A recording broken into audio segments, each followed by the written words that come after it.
We welcome you into another edition of Anchorage Bucs baseball, and tonight the Bucs take on the Pilots in game number 1 of the Mayor's Cup. Last season, the Bucs took the cup for the first time in 3 years, so they'll look to make it back-to-back in the midst of an ABL playoff push. It's the 7th battle of Anchorage this season, and we're glad to bring it to you from Mulcahy Stadium here in Anchorage, Alaska. Welcome inside the broadcast booth, everyone. Milo Hoffman alongside Alex Burstein.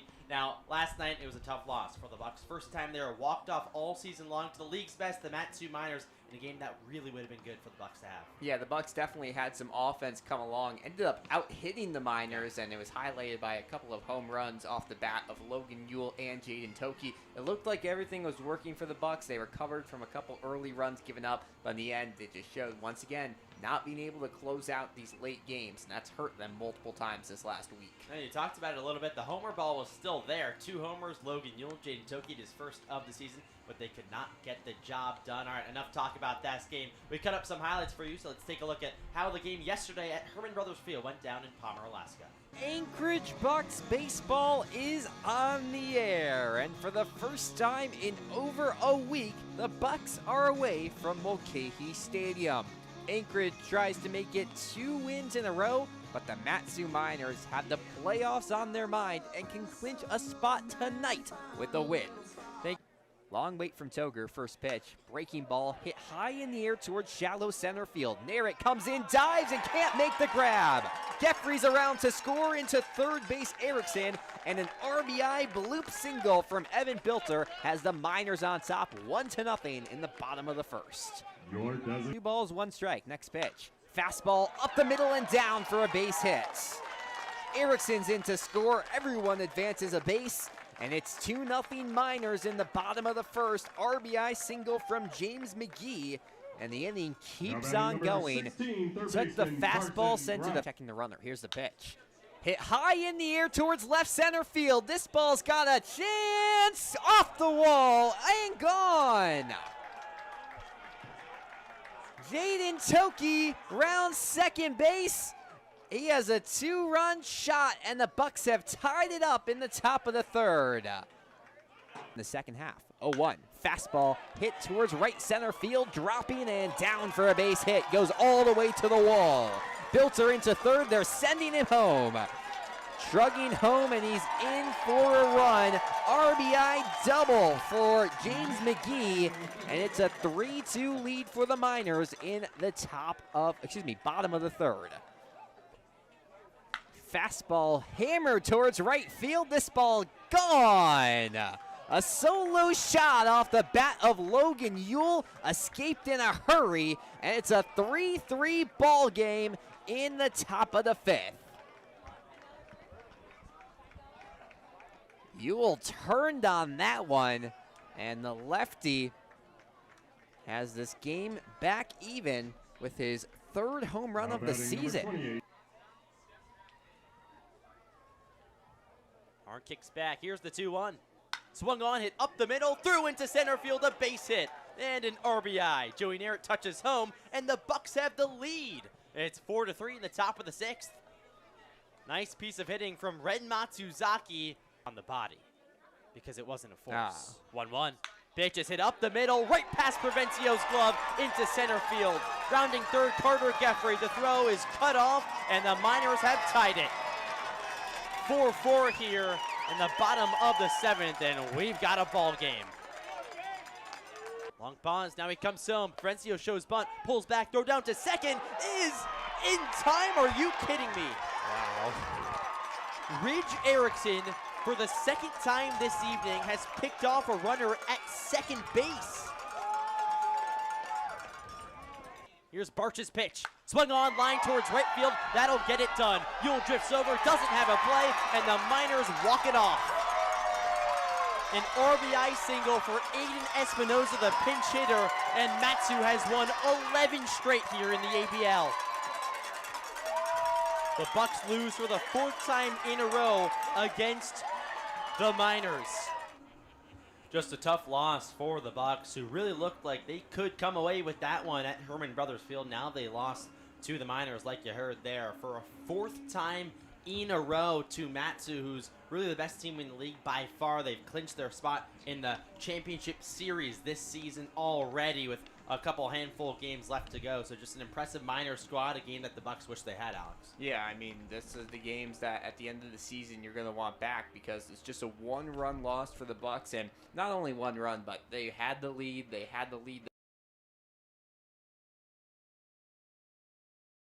Could not punch it in at the end. A couple of late errors. You had the runner picked off to start off the top of the 10th, and the early wild pitch in the bottom that really ended up haunting Anchorage. So you got to clean up those errors, and it's a new day, but those are the things that are going to be haunting the Bucs moving forward. Yep, it's a new day indeed, and another day before an Anchorage Bucs game. Well, I had the chance to talk to head coach Joe Silva. I talked to him a whole bunch about last night's game, so it'd be interesting for you guys to take a listen about what he had to say. A couple mental errors on the base paths from the Bucs yesterday. So let's take a listen to what Skip had to say out of this one.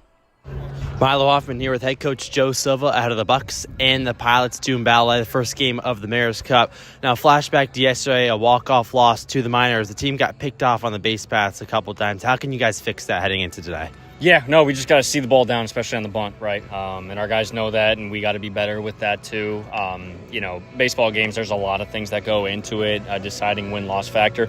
But those are obviously two key moments that we look back on, and hey, we clean up some small ball things. We can, compete and obviously beat them. You talk about the small ball. I saw a lot of bunt, tries yesterday. Is that something the team has been emphasizing as of late? Yeah, I think it's situational, right? And again, we had put in some work the past couple of weeks on it just to see, hey, okay, like 1 through 9, there'll be a time where who knows, but guys are going to be called upon to, lay down a bunt or a safety or whatever the case may be, to optimize on runs, especially, when teams are going with their best guys and it's a tight ball game late, ball and play advancing runners. So it's something we may see a little bit more of, but again, it's game to game and situation to situation. Jaden Toki had his first homer yesterday. A lot of power out to left. How cool was it to see the kid who just graduated high school hit a long ball up here in the ABL? Yeah, no, it was great to see. And I think, very validating for him too. Is he's a good ball player, right? Just because he's young doesn't mean he can't play ball, right? And seeing spurts of that too. Like he showed some pull side power. So again, good to see yesterday. Who do you have going on the mound tonight? Tonight we have Jamie Robertson. Jamie Robertson, he's been really solid so far this year. What are you looking out of him today? It's a big game against the Pilots. Yeah, certainly. No, I mean, he's going to pitch it like he normally does, right? He's going to be working with his mix, right? Keeping guys off balance. Not going to be super overwhelming with velocity, but he still does get it up there a little bit on the radar gun, but it's more so his command of the zone and change of speed, which allows him to hopefully, go long into the ball game. All right. Thank you so much, Coach. Thanks. Thank you so much to head coach Joe Silva for talking to me before this game between the Bucs and the Pilots, the 7th meeting between these two teams this season, not including their doubleheader on 4th of July. That was split between the Bucs and the Pilots. So, of course, there's a couple of mental errors that the Bucs don't want to carry over from last night into today, and you get picked off at second base, Alex. That's just kind of inexplicable. Yeah, and last night, Ridge Erickson had the game of a lifetime. 2 runners caught stealing as well as the 2 pickoffs, but especially in those tight situations like the Bucs had in the top of the 10th inning, you cannot have those base running gaps, and these games often come down to just 1 or 2 mistakes, so that's going to be topic A1 for the Bucs tonight. Can you keep your runners on once they actually get to the base paths? Yeah, well, mental errors happen on the offensive side on the base paths too, and they also happen on the defensive side. I'll run you through how the Bucs are going to line up defensively in the top of the first. From left to right in the outfield, it's Kai McGarry over in left, Joey Narrett in center, Logan Ewell over in right, his patent in right field position. In the infield from left to right, it's Jaden Toki, Landon Underhill, James Provencio, and Sean Toger gets the start at first base after starting last night's game on the mound for the Bucs. Doing the catching is Luke Taylor, and he will be catching Jamie Robertson on the hill for Anchorage, who's making his 4th start of the season. So enough about the starting lineup, though. Let's head it to the Mulcahy Stadium PA announcer for the national anthem. We'll get back to the starting lineup afterwards.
There you have it, the national anthem here at Mulcahy Stadium. A decent crowd already on hand here early, a bunch of kids. I saw there was some face paint at festivities happening in the back rows of Mulcahy Stadium today, so an exciting time to be at the ballpark. A beautiful Friday night, but we'll get back to how the Bucs lined up defensively and talking about Jamie Robertson, the starting pitcher, who's making his 4th start on the season with a solid 2-1 record, 17 innings of work so far, with a really stellar 3.71 ERA, nice and smooth for Jamie Robertson. Not a strikeout guy, though. Just 9 strikeouts on the season. His first action against the Pilots all year long, so curious to see how Jamie does against this Peas side that's been doing better as of late on the offensive thing. Yeah, and the big pitch for Robertson is that changeup. It gets a lot of swing and misses and pitches that end up near the dirt. So if the changeup on tonight for Robertson, it's going to be a good night for the Bucs, and hopefully a lot of his outings have gone into the 4 or 5 inning range. If you can get a solid 4 or 5 innings, then the Bucs definitely have the bullpen to close out a Game 1 victory here tonight. The bullpen has been used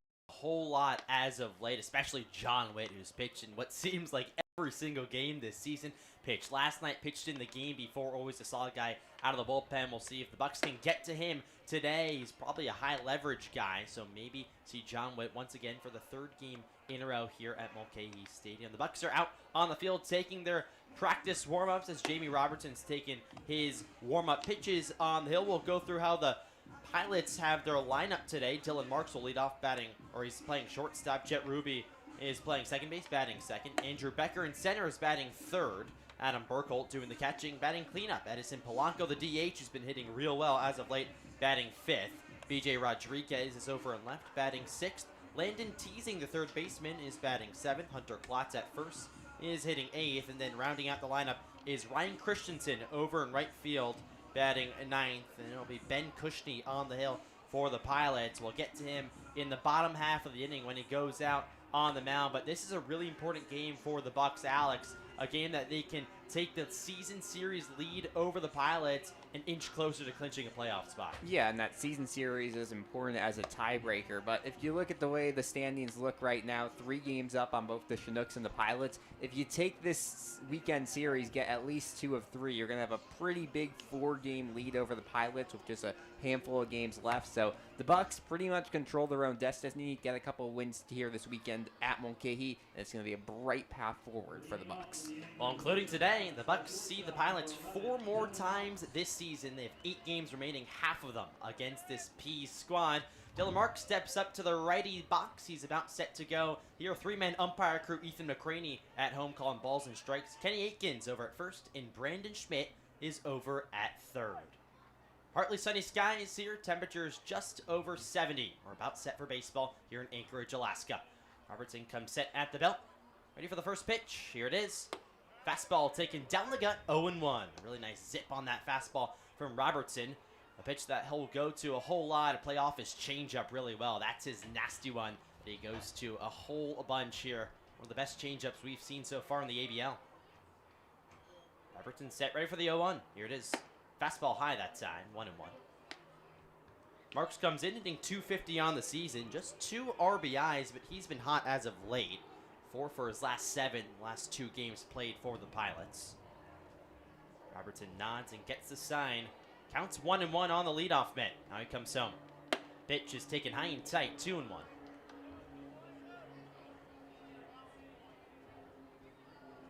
Dylan Marks, the leadoff man for the Pilots. He's gone up there and hit leadoff almost every single game this season. He's been doing really well at that. Batting .250, but a high on-base percentage, over .330. Pitch is sliced foul, and it's 2-2.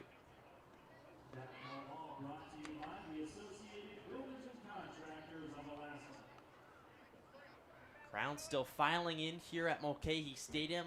Like I said at the top, kids getting their face painted. Haven't seen that this season so far. Always a fun time. Always loved doing that as a kid, getting my face painted. Maybe Bucs colors today. 2-2. Pitch is fought off foul down the right field line. We'll do the 2-2 again. What was your go-to as a kid? You know, I was always like a superhero type guy. Okay. So you get a popsicle, and then you go get your face painted. It was just like a day, you know? That's fair. Were you Spider-Man, New York City? I did like Spider-Man, Yeah. yeah. Overall, not a huge superhero guy, but when it came to face paint, I would always get, red works. spiders. 2-2. Pitch hit on the ground, up the middle. Underhill doesn't have a play, and it trickles into center field. So a leadoff single for Dylan Marks in the top of the first. Exactly what you want for the Pilots here. I told you he's been doing really well at that leadoff spot. And that's what he does there. So nobody out, runner on. Yeah, Marks just is a get-on guy. When it's not hits, he knows how to draw walks, but there just takes the inside pitch and sends it back Robertson's way. Sharply hit, so no chance for either of the middle infielders to get there in time, and that's a perfect start for the Pilots. Now it brings up the lefty second baseman, Jet Ruby, with Marks off of first. Robertson, long pause. Checks on the runner, now he comes home. Pitch is taken outside, called a strike. Just clipped the outer corner. So 0-1 now on Ruby. Done really well since becoming a Pilot. Came over late this season, but hitting .306. He's hit safely in every single game this season. He's played 12 of them. 0-1. Pitch, a swing and a miss. Nasty changeup there from Robertson, 0-2. Just underway here in Anchorage, Alaska. The Battle of Anchorage between the Bucs and the Pilots. It's the leadoff man for the Peas, Dylan Marks, who takes his leadoff first. He just singled up the middle. Here's the 0-2 on its way. Pitch is sliced off foul. Down the left field line, makes the bleachers, and it's 1-2. Or 0-2 still.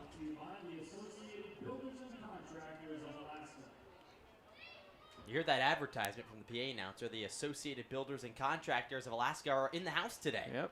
Saw them set up a little booth down the left field line next to the Buck Clubhouse. No balls, 2 strikes on Jet Ruby. Marks takes his lead. Check back to Marks. Not in time.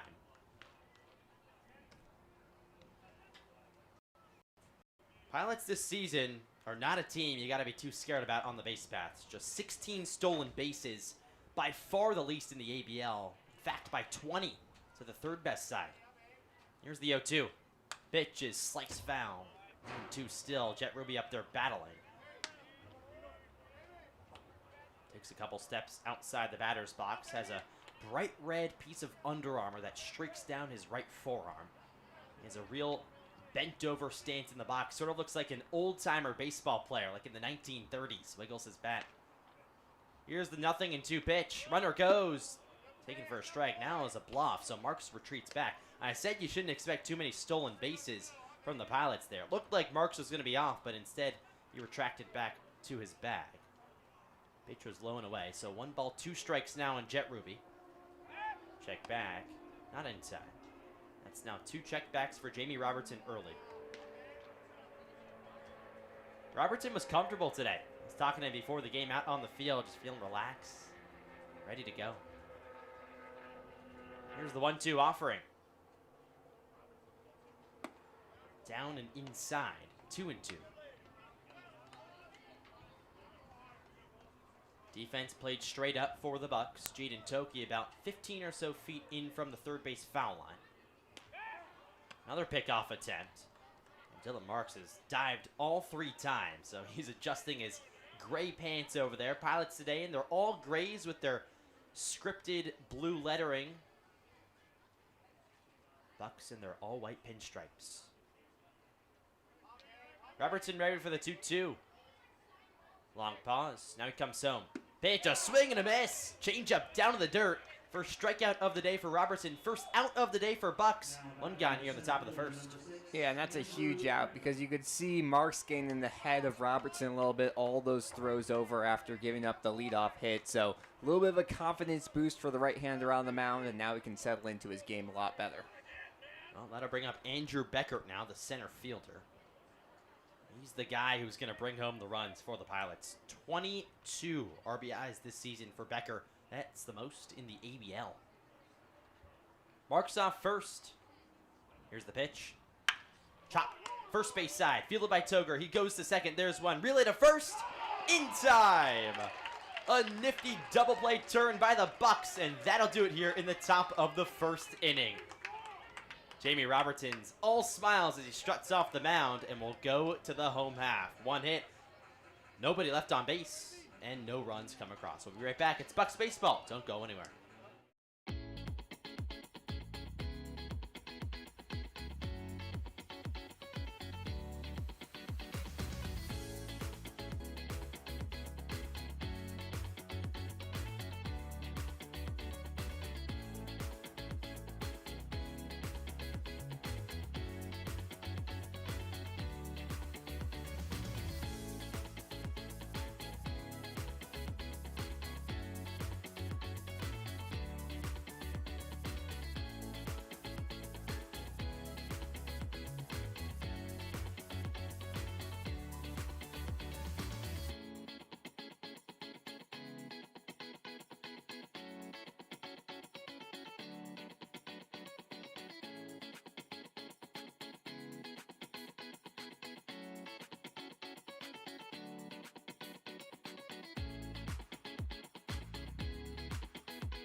Back here at Mulcahy Stadium as we head to the bottom of the first inning. No runs came across in the top of the frame.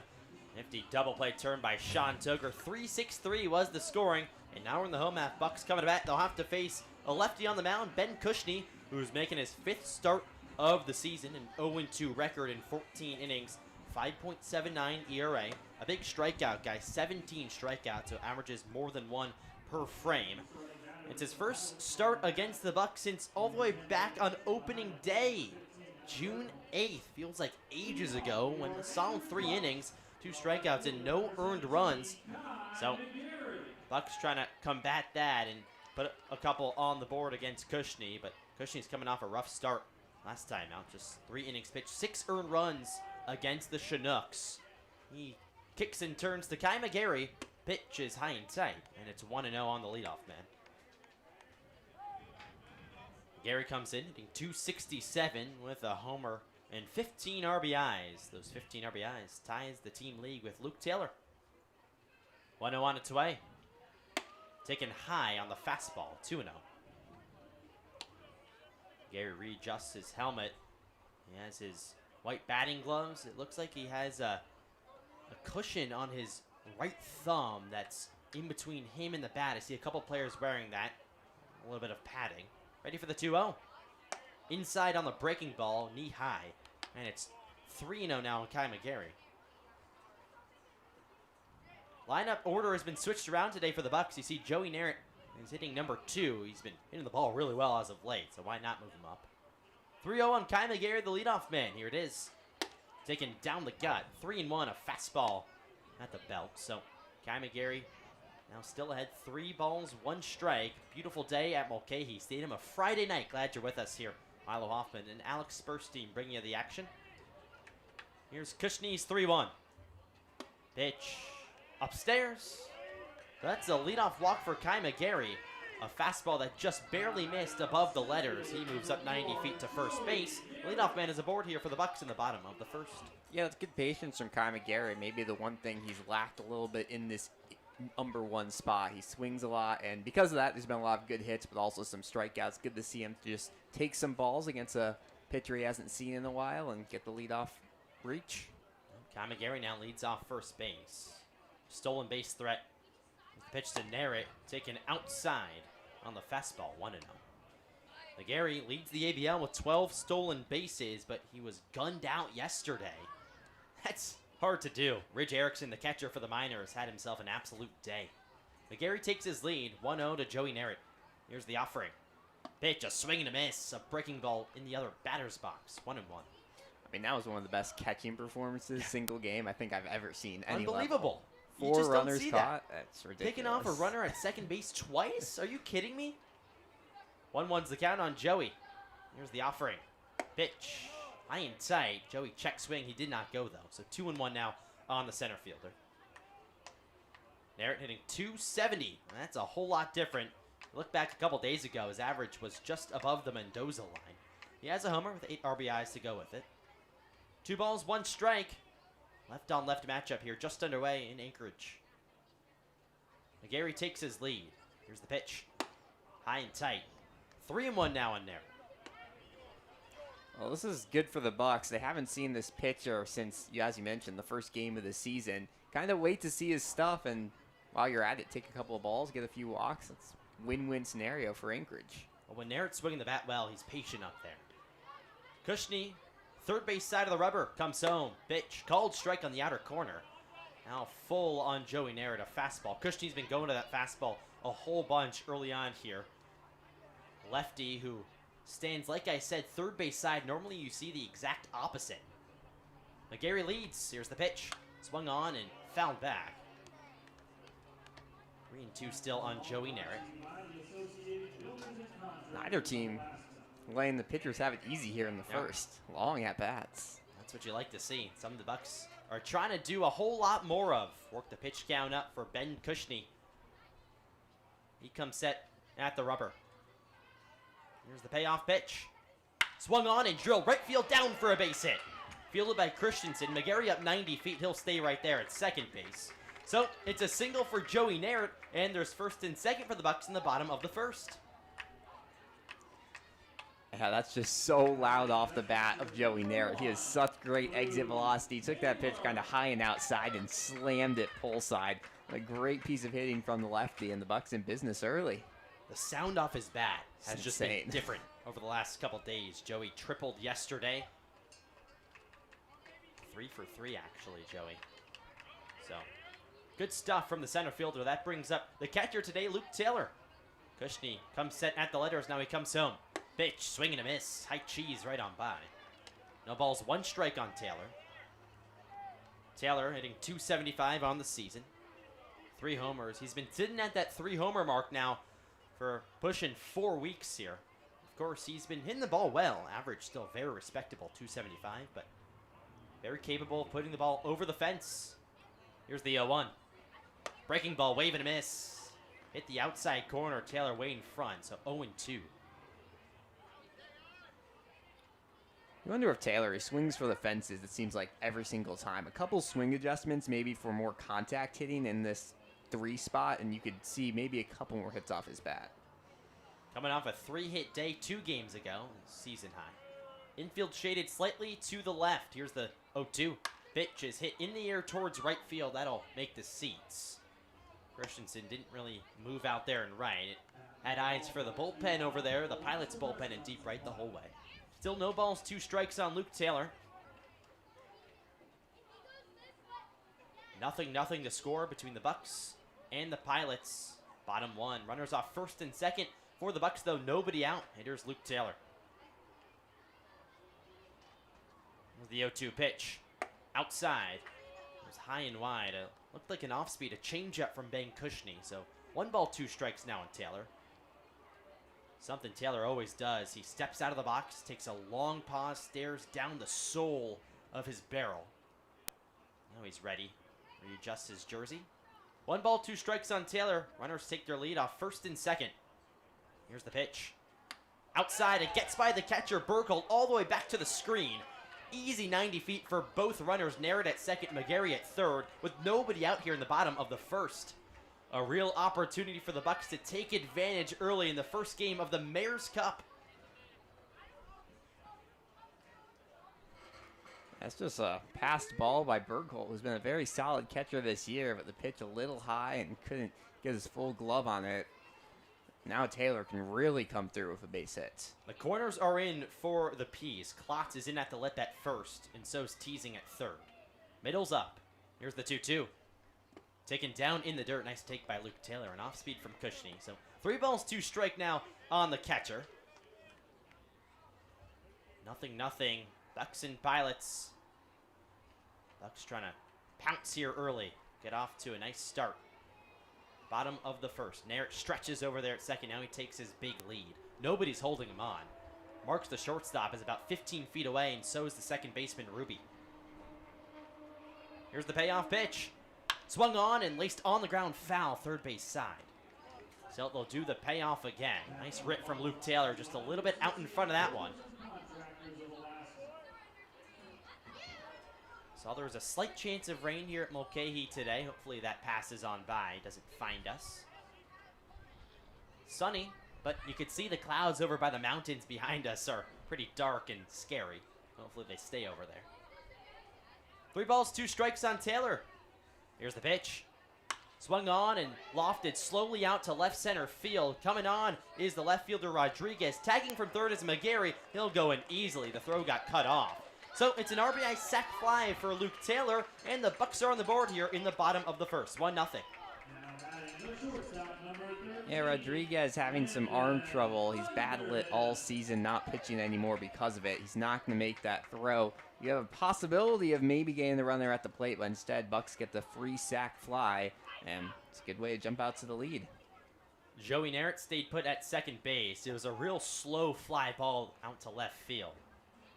Rodriguez, like you said, yeah, he was pitching earlier in the season. Not feeling too great with the arm, so his throw was cut off by Dylan Marks, the shortstop.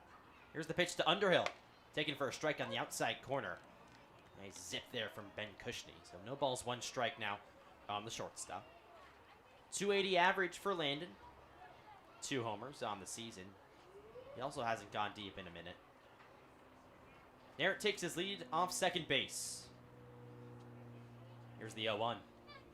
Breaking ball misses down in the dirt. Nice block by Adam Burkle. 1 ball, 1 strike now. Nice to see the Bucs get off to a fast start offensively. Got walked off by the Miners last night. 5-4 was the score.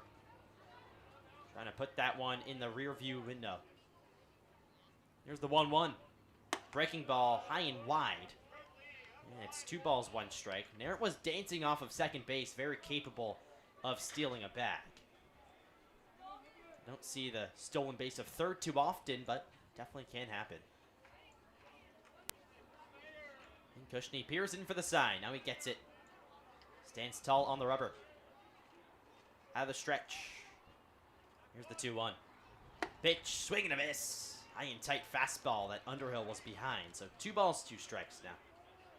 Sun's starting to shine down here at Mulcahy Stadium. Beaming on the field. The outfield grass and the infield turf are fully lit. Narrett takes his lead off second base. Now he's held on by Marks, the shortstop. Here's the delivery. Taken down in the dirt wide. Adam Burkle with another nice catch. It was an off speed. So 3 balls, 2 strikes now in Underhill. Bucs really working the count of Ben Cushney early. So sunny up here. I think I'm going to need sunglasses at some point. Hope he brought those from back home. We brought him a couple games ago. Have to look around. Payoff pitch from Cushney. Narrett takes off. Pitch is turned on. Deep to center field. Drives Becker back. He has a play. And he makes the grab. Narrett forced to go all the way back to second base. That had the sound off the bat from Landon Underhill, but it just died out there in center. So 2 gone here. Runner on second for the Bucs. Bottom 1. Yeah, Narrett's lucky that that ball hung up there for a while because he was already over to third base. Had to quickly scramble back to the bag, but a nice piece of hitting from Landon Underhill. Even in this up and down stretch, he's been getting good contact. Now it's just about getting the ball to drop a little bit more. Now Sean Toger, the hitter, starting pitcher for the Bucs yesterday, went a solid 4 innings. Gave up 3 earned runs. Here's the pitch. Taken outside for a called strike. Just clipped the outer corner. So no balls, 1 strike now on Sean Toger. 324 average this season at the plate. 1 homer. Just 2 RBIs. It's been real good as of late, though. Swinging it well. Playing first base today. Here's the 0-1. Breaking ball hit high in the air. Shallow center field that stays in the infield. Shortstop Dylan Marks camps under and he makes the grab. So the Bucs come away with just the sac fly off of Luke Taylor's bat. 1 hit, 1 man left on base, and 1 run as we head to the top of the 2nd inning. Glad you're with us. It's Bucs Baseball. We'll be right back.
Welcome back to Mulcahy Stadium. Glad you're joining us on a Friday night, a beautiful Friday night here in Anchorage, Alaska. Milo Hoffman and Alex Burstein on hand as we go to the top of the 2nd inning.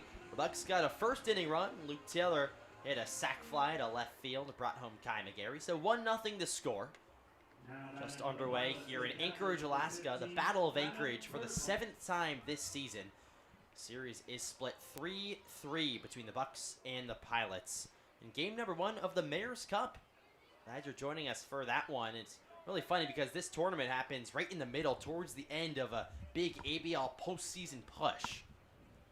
Here's the first pitch to Burkholt, chops slowly third base side. On comes Toki. He fields it, throws off balance, not in time. The throw forced Torger to go up in the air. He brought it down, but he couldn't make the tag. So that'll be an infield single for Adam Burkholt here to start off the top of the second. Yeah, I think the next step for Jay and Toki is realizing when you don't have to throw the first, because there's been a couple of those balls where they've ended up being a little bit off the mark, and they've even gone to airs a couple times. Knowing just to eat it up a couple times, let the base runner go, will be huge for the third baseman. Toki had an error last night. He just sailed a throw over at first base. This time he sailed it, but just wasn't in time. Pitch, a swing and a miss to Edison Polanco.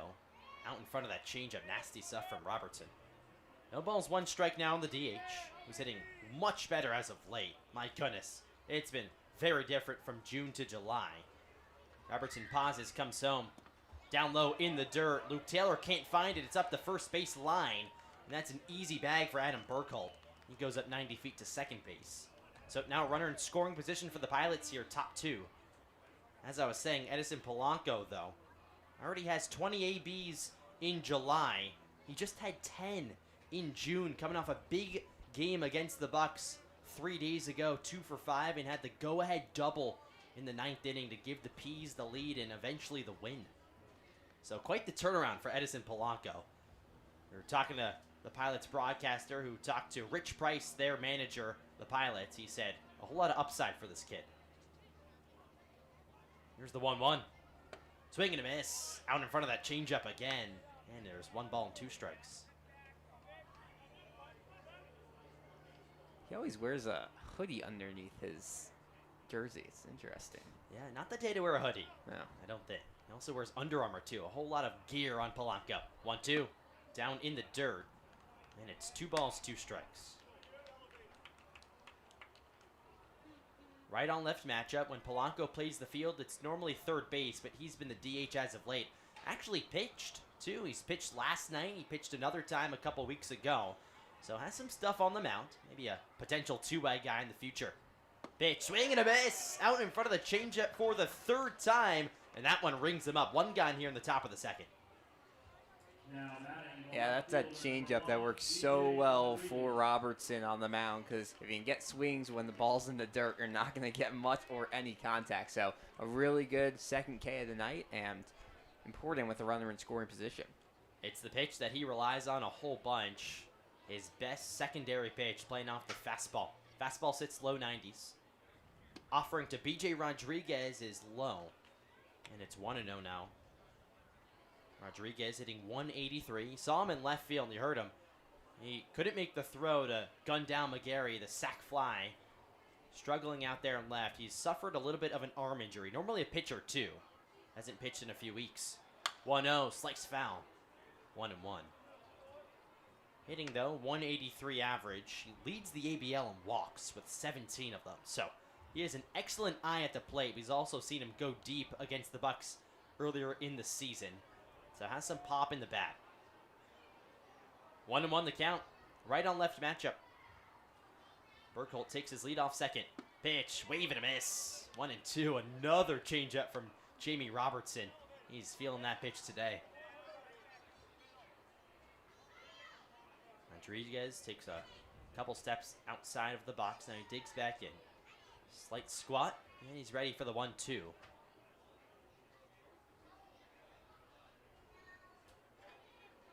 Long pause, here's the pitch. Swung on and hit high in the air, foul territory, left field. That'll make the stands. Past the Buck clubhouse. Rodriguez up there battling. 1-2 still the count. Done much better as of late, Rodriguez. 300 batting average in the month of July. Was hitting 120 in June. 1-2. Swing and a miss. Oh, it just looks... Oh, nope, they're going to call it a strike. So Rodriguez is still in the batter's box. He's pleading his case that he foul-tipped it. Ethan McCraney, the home plate umpire, says, no, you got to walk back to the dugout after that one. Another strikeout via the changeup for Jamie Robertson, and there's 2 gone here in the top of the second. Yeah, I don't think Rodriguez got even close to getting his bat on that one. Ended up low and near the other batter's box. A nice breaking pitch from Jamie Robertson, and just like that, back-to-back Ks. Good recovery here from the right-hander. That brings up Landon Teasing, right on right matchup. He's the third baseman. Inside move for Robertson as he throws back to second. Adam Burkholtz standing on the bag right now, both hands wide. Maybe thought that was a potential balk, but no cigar over there at second. First pitch coming to Landon Teasing. Robertson checks on the rubber. Now it comes inside, high and tight on the heat. 1-0. Teasing struggling just a bit. 3 for his last 18. Looks up and down his black bat as he stands tall in the righty box. 1-0's the count. Offering. Breaking ball just misses down low. It looked good from up here. Luke Taylor thought it was a strike 2, held out his arms, but he can't get the call from Ethan McCraney. So 2 balls, no strikes now. Just underway here at Mulcahy Stadium. We're in the top of the second. 1-0 Bucs on top. 2 gone here. Pitch. Fastball drilled on the ground, foul. Third base side. Pilots have been struggling offensively throughout the entirety of this season. A .209 batting average, which is last. Just 6 home runs. An on-base percentage under .330 as a team, which is also last. So any run they get is unexpected, but they're very grateful for it. 2-1 pitch, fastball hit hard on the ground, diving stop Toki. He gets to his feet, throws off balance, in time. What a play from Jaden Toki, a sparkler. He dove to his left, came up with the ball, and fired to first. They got the runner, and that retires the side here in the top of the second. 1 hit, 1 man left on base, and no runs come across the board. We'll head to the bottom half. Bucs coming to bat. Don't go anywhere. We'll be right back.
We go to the bottom of the second here at Mulcahy Stadium. Glad you're joining us. Milo Hoffman and Alex Burstein on hand. Still Ben Kushney on the hill for the Pilots. He's in his second inning of work, and he'll have to face today's DH, Cooper Soselski, who normally plays in the outfield. First DH appearance of the season for Cooper.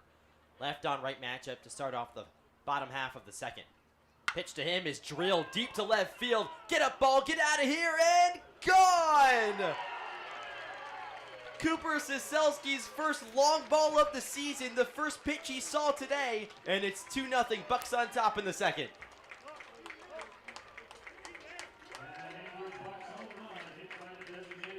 A How about that for your first designated hit appearance of the year? Just turns on the first pitch he sees all day, and that one was about 3 feet away from the wall. No chance of hitting it. A really nice piece of hitting from Siselski. That's just what the Bucs needed. You could hear that off the bat. My goodness, he just turned his hands in and drilled it over the State Farm sign out there in left center field. Second baseman, pitch to him. Spins in outside though. 1 ball, no strikes now in Provencio. Wow, just like that. 2-0 Bucs. Siselski, the big bomb. Here's the 1-0 coming. Breaking ball, swing and a miss. 1-1 now.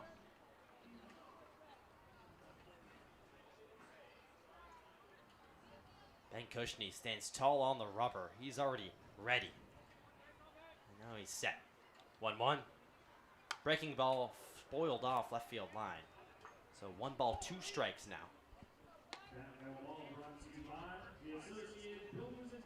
1-2 on James Provencio. Just underway here at Mulcahy Stadium. Bottom of the second. 2-0 Bucs on top. A sac fly from Taylor, and Cooper Siselski just hit a solo bomb.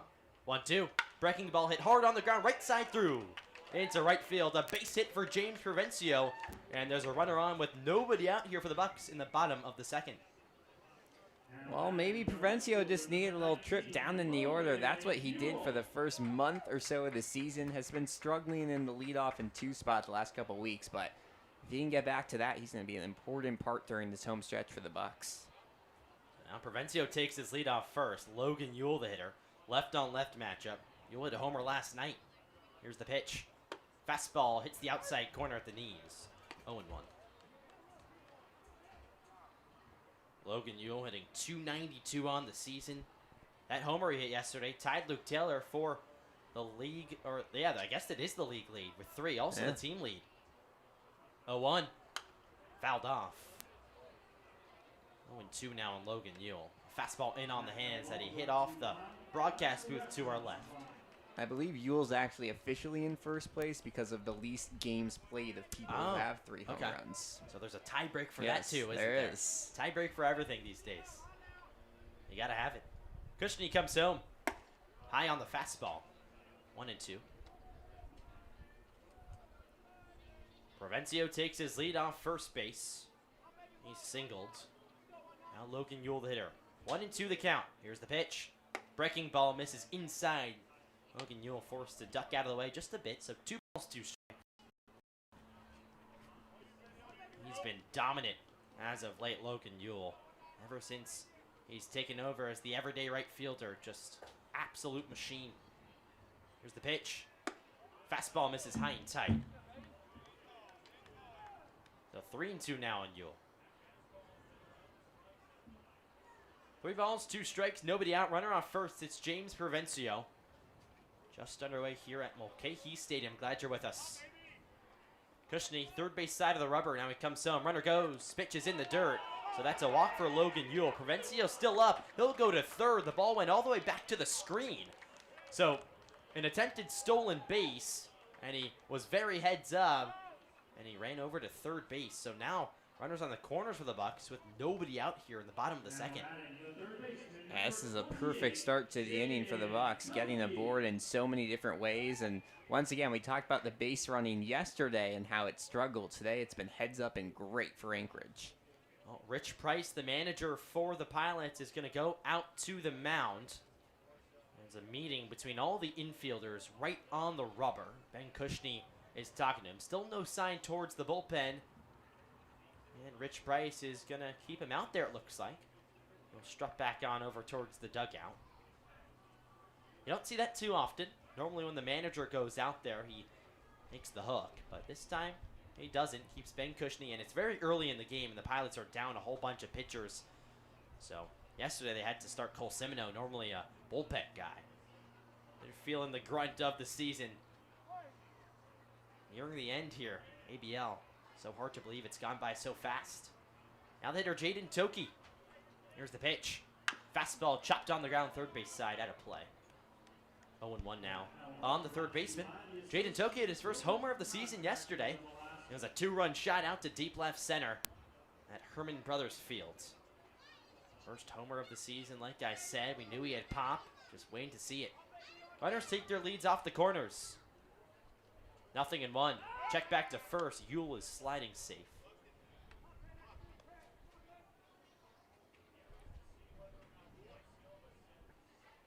Two 2-0 Bucks on top here. Bottom 2. 1 run already home. Siselski a solo shot. 0-1 pitch. Fastball catches the outside corner. 0-2. Toki wears his black Under Armour. That streaks down his right arm. Bright yellow batting gloves. Back in the box now. Ready for the 0-2. Here it is from Kushney. Down in the dirt. Nice block by Adam Burkle. Just bounced up there. A 58-foot fastball, it seemed. 1 ball and 2 strikes now. Yeah, Burgholtz has work cut out for him so far today. A couple wild pitches, had the 1 pass ball, but busy day for the catcher. Kushney off the third base side of the rubber. Comes set at the letters. Checks on the runners. Now he comes home. Pitch swung on and tap foul at the home plate. Still 1-2 now on Toki. Toki's been in the lineup for the last few games now. He was kind of a spot starter for a week or so, but Grant Haas, the shortstop, went down, and that shifted the whole infield around, opened up some play time for Jaden. So now he's taking advantage over at third. Had a nice play in the top half. See if he can do something on offense. 1-2. Toki watches the pitch down and away.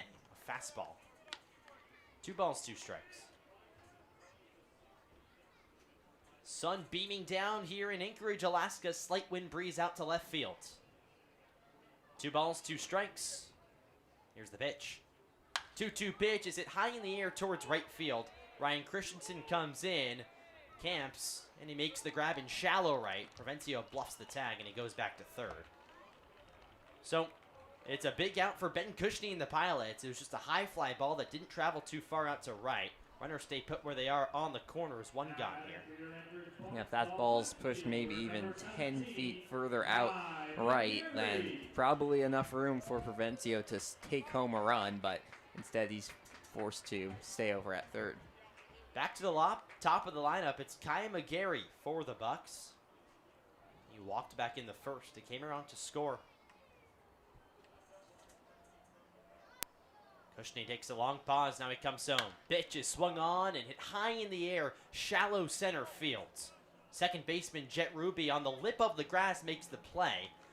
And no tag from James Provencio again. So back-to-back high pop-ups that are in shallow territory. And there's 2 gone here in the bottom of the second. Yeah, this is the best possible scenario for Kushney with balls in play. His infield is doing the work, and I guess that mound visit really paid off because everything's working now for Kushney, getting soft contact. Now it's Joey Narrett. Last hope for the Bucks here in the inning. 1 run already home, but 2 runners have reached since then. Yule off first, Provencio off third. Here's the pitch. Breaking ball sliced down the left field line, and that'll make the seats. Third baseman Landon Teese gave it a peek, but he couldn't make the play.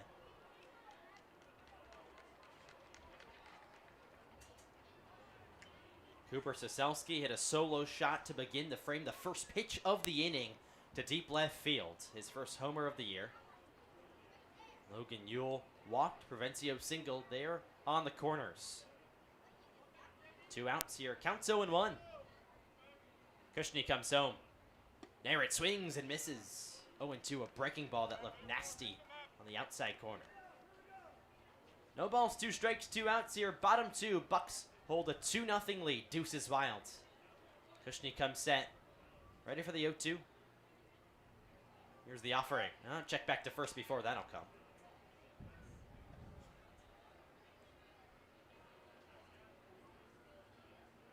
Third baseman Landon Teasing is playing very close to James Provencio over there at third. Now we'll back up a few steps, about 10 feet in from the foul line. 0-2 on its way. Pitch swing and a miss. Joey Narrett goes down swinging, but the Bucks get a run on the board via a Cooper Siselski solo shot to left field. The Bucks leave runners on the corners, 2 hits and 2 men left on base. We'll go to the third, still 2-0 Bucks. We'll be right back.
Welcome back to Mulcahy Stadium. As we go to the third, the Bucs are up 2-0.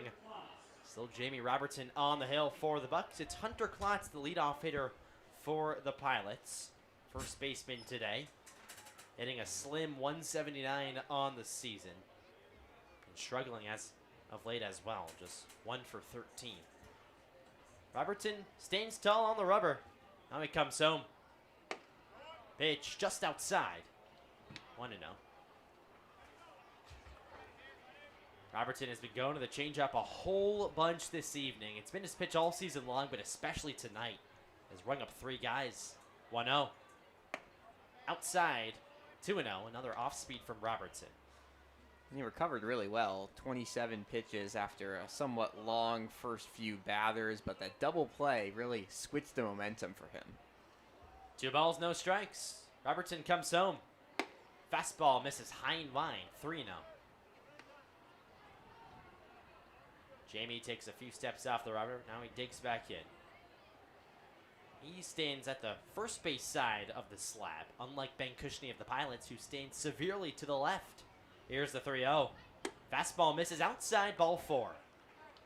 So it's a leadoff walk for Hunter Klotz, not necessarily the guy you want to walk if you're Robertson.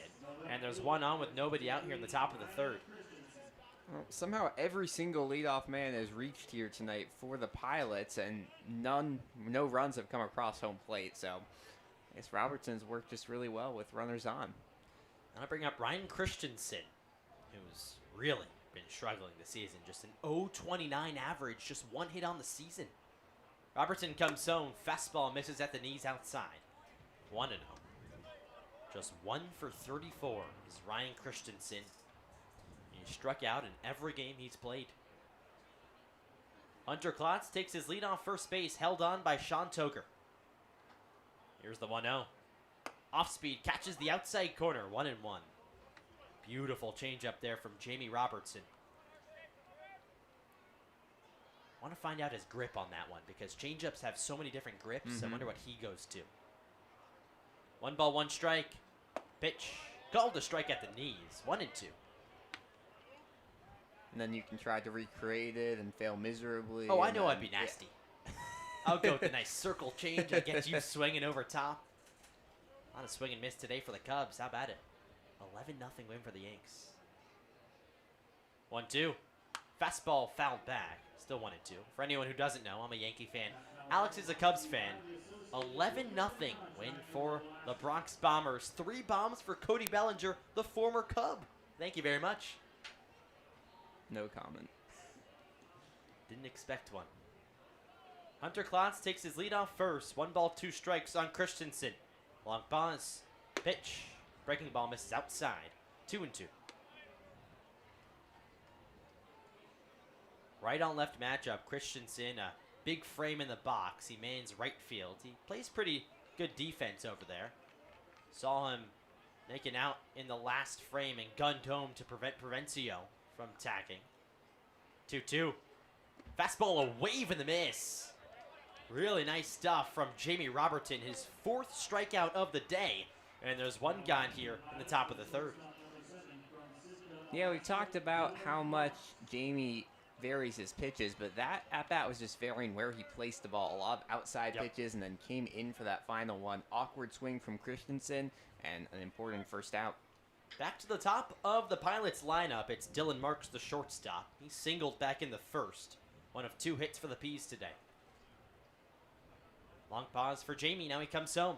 Breaking ball hit towards center field. Narrowed back a few steps, he's comfortable, and he makes the one-handed grab. Fires back in.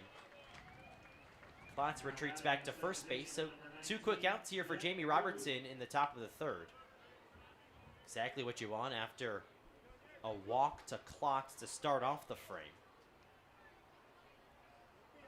Pilots just 2 hits on the day. We've been harping on it all night long. A really slow offensive team, almost last in every statistical category. Pitch to Jet Ruby is turned on the ground into right field, a base hit.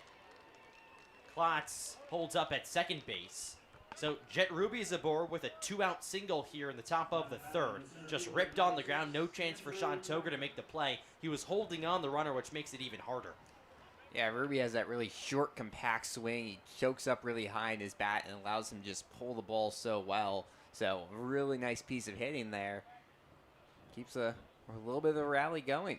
Now the most dangerous guy for the Pilots, Andrew Becker. Want to try to see Becker with nobody on. He leads the ABL in RBIs this season with 22 of them. Really the only guy who drives runners in for the Pilots. No one else has more than 10. Get that, and Andrew Becker has 22. Robertson steps off the mound, and it looks like that's going to be a balk. So a balk for Robertson. Third base umpire Brandon Schmidt was right on it. He stepped off the rubber and must have come home or just attempted to come home for a split second. Schmidt was all over that. Credit to him. Robertson nods, and now he's back on the rubber. So, first pitch to Jet Ruby coming. Runners in scoring position. Outside on the fastball. 1-0.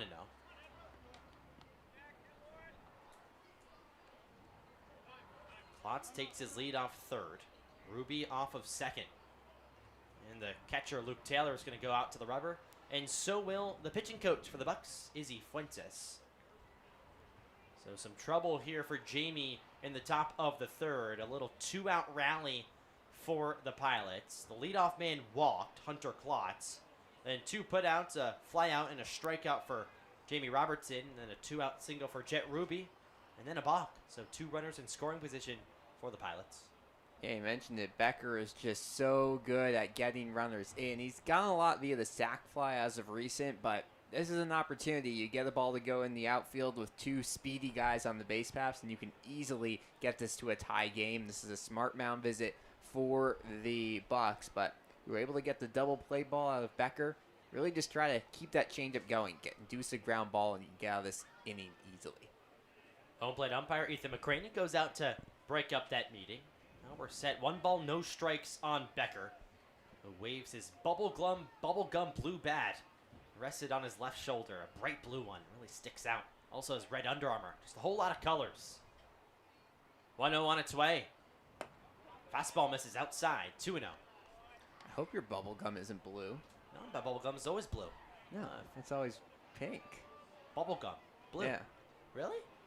I don't know what gum you've been chewing. Gum is blue. No, Some of it. not bubble gum. A whole lot better if I could say it well. Bubblegum butt. 2-0 pitch. A breaking ball spins in for a strike. 2-1. We're going to have to talk about that after the game. I'm going to look it up right now. I'm not a big gum guy, but when I have it, I mean, blue gum. 2-1's the count. Andrew Becker's the hitter. Here's the pitch. Breaking ball down in the dirt. Nice block from Luke Taylor. Appeal down and no swing, says Brandon Schmidt. It's pink. Pink? Google backs me up on this one. All right. Well, maybe just regular gum can be blue. Yeah, like a mint gum. Yeah. 3 balls, 1 strike on Andrew Becker. 2-0 Bucs on top. Runners off second and third for the Peas. Here's the offering. Breaking ball misses down low. Ball 4. So Andrew Becker takes his base. He'll go up to first. Runners stay put at second and third. Bases are juiced for the Pilots here. Top of the third, trying to tie this one up with perhaps a single. Down 2-0. And it's tough because you want to pitch around Becker a little bit. He has all those RBIs, but now you move to Bergholt, who's one of the top hitters in the league. So kind of a lose-lose situation here of which one you pitch to. Adam Bergholt, 350 average coming into this one. Already has a single. Offering. Breaking ball spins in for a strike. 0-1. Robertson has the fastball, the changeup, and he has that slider. And he's gone to not as much, but when he uses it, it comes out of left field, and hitters aren't necessarily expecting it. Bases juice for the Peas. Here's the 0-1. Inside, called a strike. It was at the letters. No balls and 2 strikes now on Adam Bergholt. He adjusts his black helmet. A slight squat in his stance in the righty box. Right on right matchup. Bases are filled. Here's the 0-2. Fastball yanked high and wide. 1-2. Very slow-moving game here tonight. Yeah. Almost an hour in. A lot of fans in the stands. Seems like there were some festivities before. It's a hot day too, so it feels even slower. 1-2 pitch, breaking ball, just missed outside. Robertson was 2 steps off the rubber, now forced to go back. He says, we're good, we can hear it up here. So thought that was strike 3, instead he'll have to settle for a 2-ball, 2-strike pitch. Runners take their leads. Every base is occupied. Here's the pitch. Fastball, wave and a miss. Robertson's pumped as he struts off the mound. The Pilots leave the bases loaded and the Bucs remain in the lead 2-0 as we go to the bottom of the 3rd. JB Robertson's having himself a nice evening here at Mulcahy Stadium, and we'll take a quick break. We'll be right back. Bucs baseball, don't go anywhere.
We go to the bottom of the 3rd.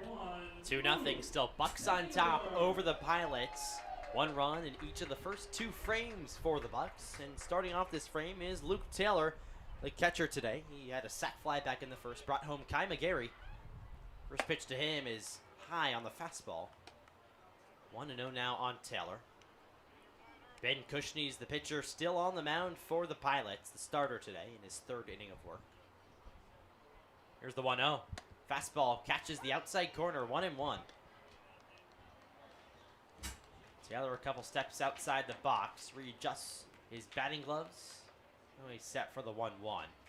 Cushney stands tall, 3rd base side of the rubber, comes home. Breaking ball hit high in the air, shallow right field. The second baseman, Ruby, is called off by the right fielder, Christensen, who makes the one-handed grab. And there's one gone here in the bottom of the 3rd. A sky-high pop-up. Now is slicing towards right field. Luke Taylor retired.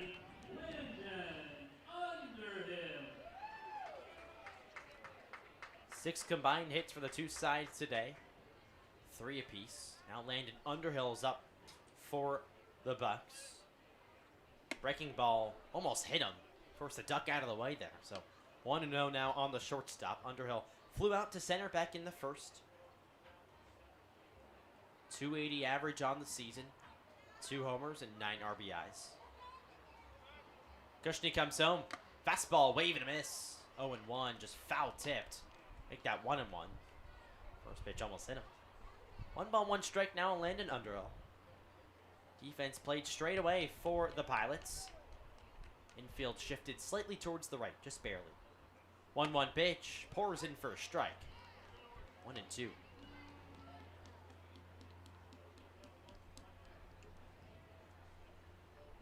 Left on left matchup. Cushney turns and spins. Breaking ball is it up the middle towards the second baseman, Ruby, who backhands, bounces it to first in time. A nice play from Jet Ruby, who had to go to the backhand and just fired it over there on a hop. It looked like an intentional bounce throw from Jet Ruby, and there's 2 gone.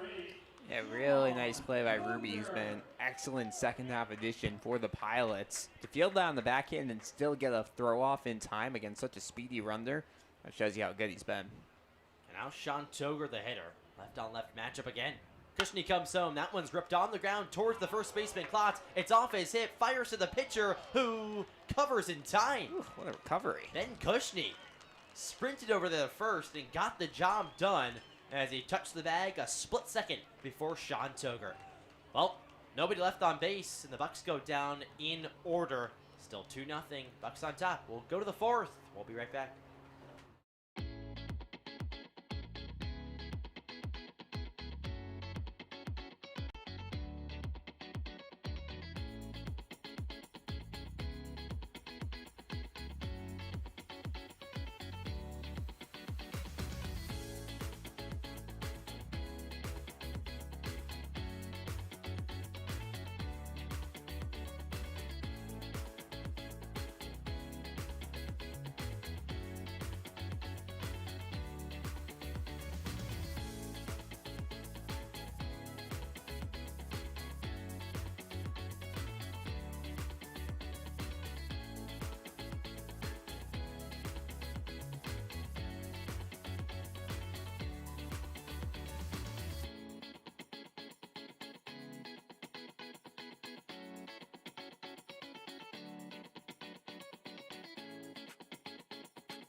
Pitch swung on line to right center field. Jewell makes the chest high grab though.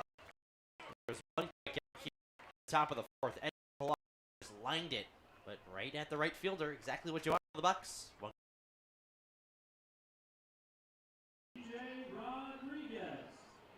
Now BJ Rodriguez, the hitter for the Peas, struck out back in the second inning. 183 on the season. Robertson, long pause. Now he comes home. Missed outside on the changeup. 1-0. We said the magic number was 4 or 5 innings for Robertson, and he's only at pace to do so. Yeah, he's looked real out there too. 49 pitches. 1-0. Breaking ball misses inside. 2-0 now.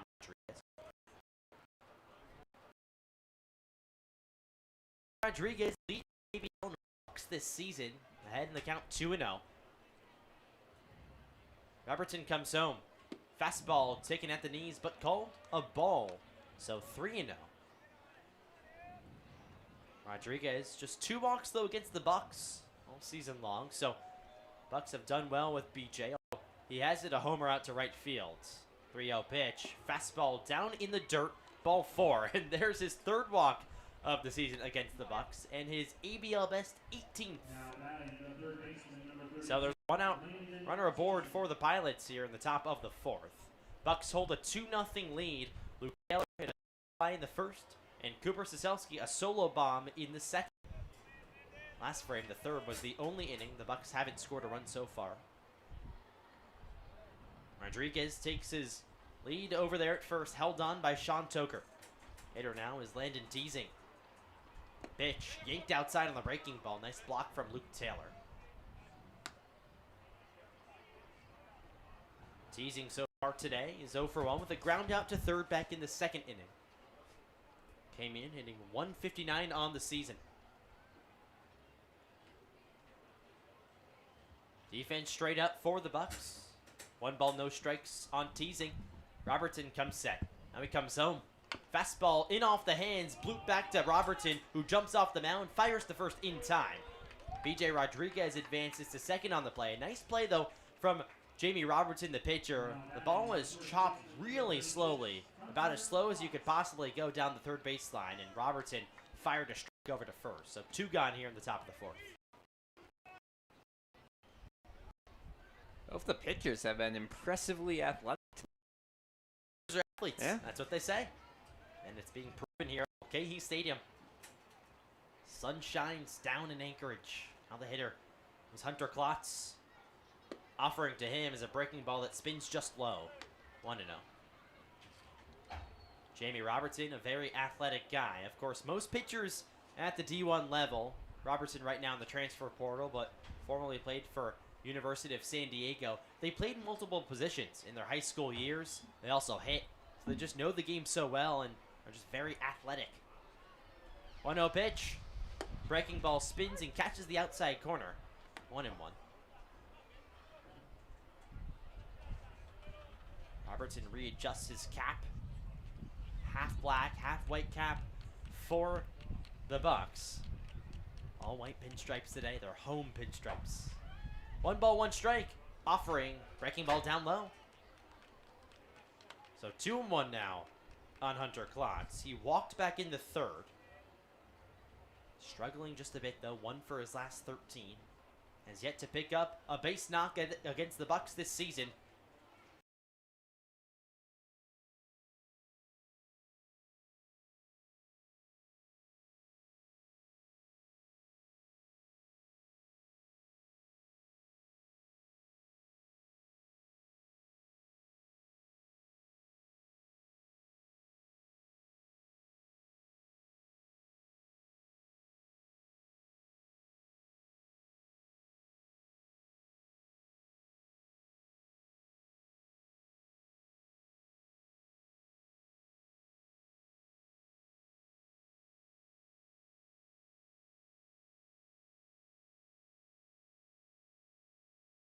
Well, 1 man left on base. It's Rodriguez off second after his walk. No hits. And we go to the bottom of the 4th. Still 2-0 Bucs on top. We'll be right back. Don't go anywhere.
It's just 2-1. You love that. It's baseball. You're 1 inch away or a couple feet away from being retired. And now you come back. You're ahead in the count. 2 balls, 1 strike.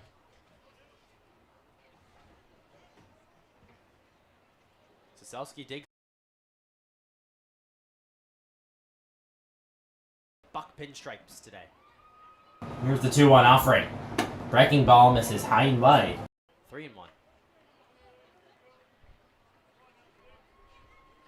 We know Cooper is capable of the long ball power. Showed it in the second. In batting practice, he just continues to pummel them. Pitch is high and inside, and that's a walk for Sosowski. He gets rid of his armor, and he runs on over to first base. A leadoff walk for the Bucs here in the top of the 4th. Make that the bottom of the 4th. Home team today.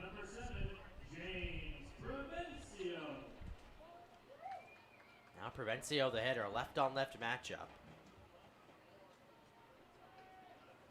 Provencio single to right back in the second inning. 282 average on the season. An average that's been steadily declining in the last 2 weeks. Pitch to him, a fastball down Broadway. 0-1.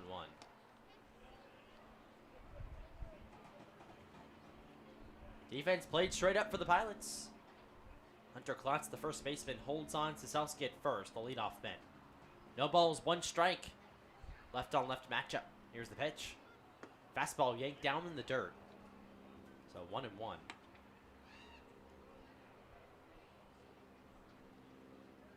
Ben Cushney stands third base side of the rubber, about as far as you could possibly be.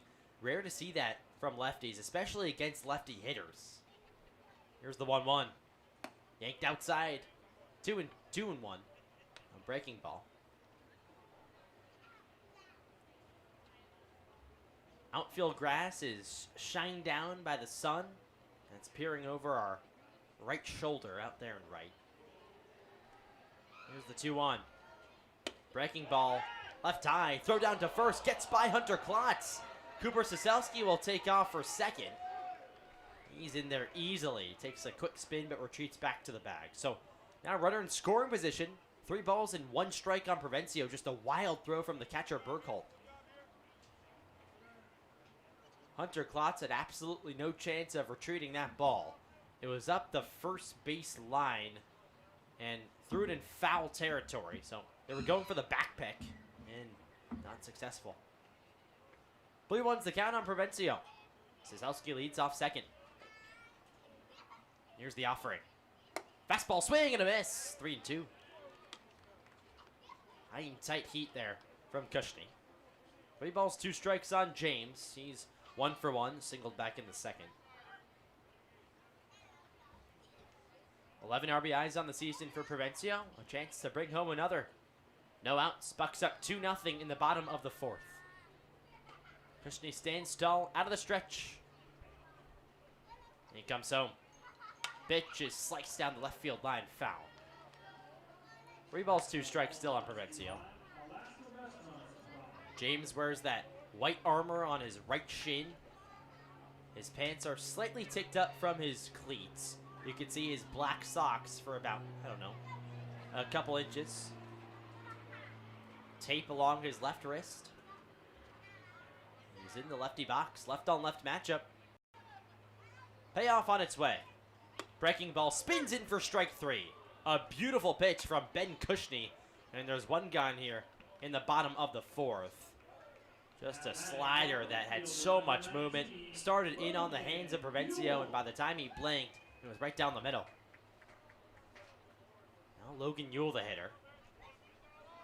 Runner on second still, Cooper Sosowski.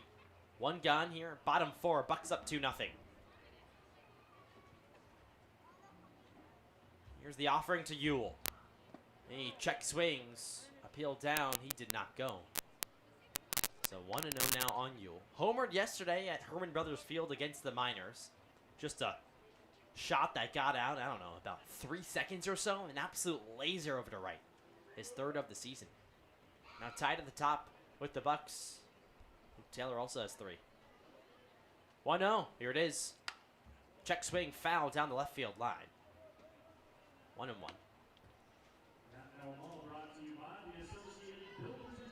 Ewell, a 292 average on the season. He's been Mr. Consistent for the Bucs so far. This will be a big run, just up 2-0, a slim lead, and we saw no lead is safe here in the ABL.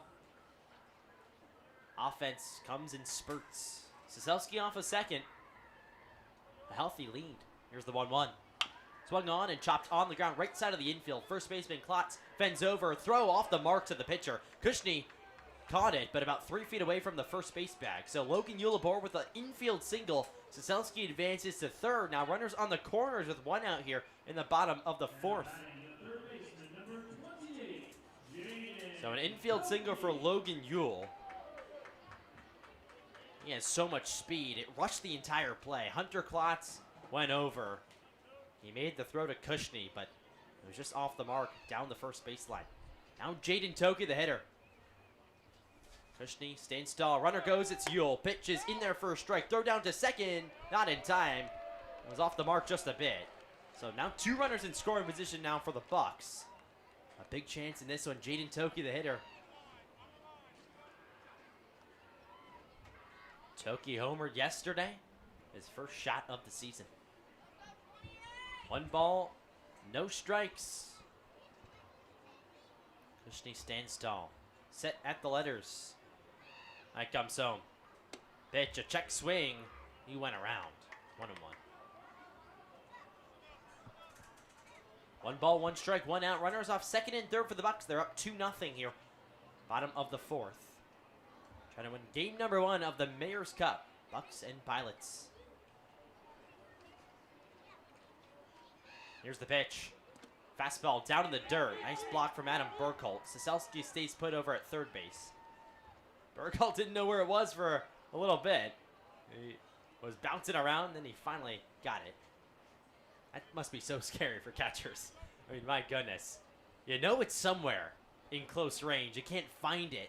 The runner's probably not going to take off, but you just want to get your eyes on that ball. And Burkholt did so after about 3 seconds. Kushney ready. Here's the 2-1 pitch. Fastball high and wide. 3-1. Especially today, the sun glaring down at you as well makes it extra hard. I mean, nothing will help a catcher, but that will hurt it for sure. It's Logan Yule off of second base. Cooper Soselski off of third. Corners of the infield are in for the Pilots. Counts 3-1 on Toki. Kushney checks on the runner. Here's the pitch. Breaking ball high and wide. That's now 3-2 on Jaden Toki. Looks like we were behind in the count just a bit there. It's okay. 3 balls, 2 strikes on the third baseman. We made a really nice play in the fields. He dove to his left, got up and threw to first in time. That was back in the second inning. 3 balls, 2 strikes now. Toki stands tall in the righty box. Here's the payoff pitch. Breaking ball, high and wide, missed again. So a walk for Jaden Toki, and that loads the bases here in the bottom of the fourth. Kushney lost Toki there. His second straight walk, or make that second walk of the inning. Cooper Soselski and Jaden Toki mix in a Logan Yule infield single. He leads off of second base. Bases juice, 1 gone. Such a depleted bullpen. You just have to keep Kushney in there. He's going to clean up this mess that he made. He'll have to do it against the top of the Bucs lineup. It's Kai McGarry.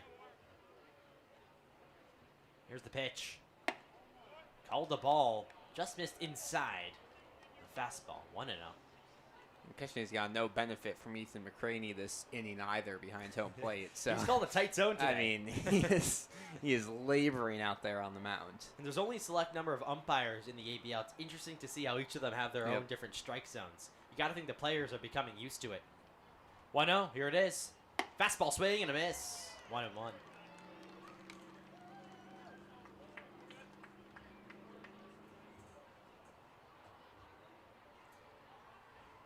1-1's the count. Bases juice for the Bucs. They're up 2-0 in the bottom of the fourth.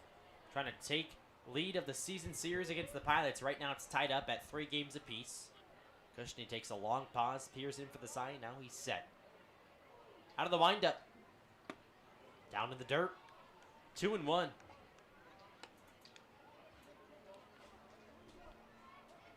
Kai McGarry usually has his half yellow, half black bat. Today it's sort of a half orangish, half black bat. The black is on the barrel towards the top. He always wears his high socks. Yellow stripes surrounding his calf. Corners are in for the Pilots. Cushney takes a deep breath. Now he's ready. 2-1. This is high and wide. 3-1. So a ball away from bringing in the third run of the day for the Bucs. McGarry is in complete command here. 3 balls and 1 strike, 1 gone in the bottom of the 4th. Infield is back up the middle, but Kai McGarry about as hard a guy to double up in the entire league. 3-1. Here it is. Fastball called to strike on the inside corner, and it's full. A late call there from Ethan McCraney, but a call nevertheless. 1 to the enjoyment of Ben Cushney on the mound. 3 balls, 2 strikes, 1 out. Bases are completely filled for the Bucs. It's Toki off first, Yule off second, and Siselski off of third. Cushney wobbles. Now he comes set. Here's the 3-2. Pitch is turned on deep to left field. Oh my goodness, it's a grand slam for Kai McGarry onto the football field over and left. A no-doubter for the left fielder. And it's 6-0 Bucs on top in the bottom of the 4th. Touch 'em all, Kai. My goodness.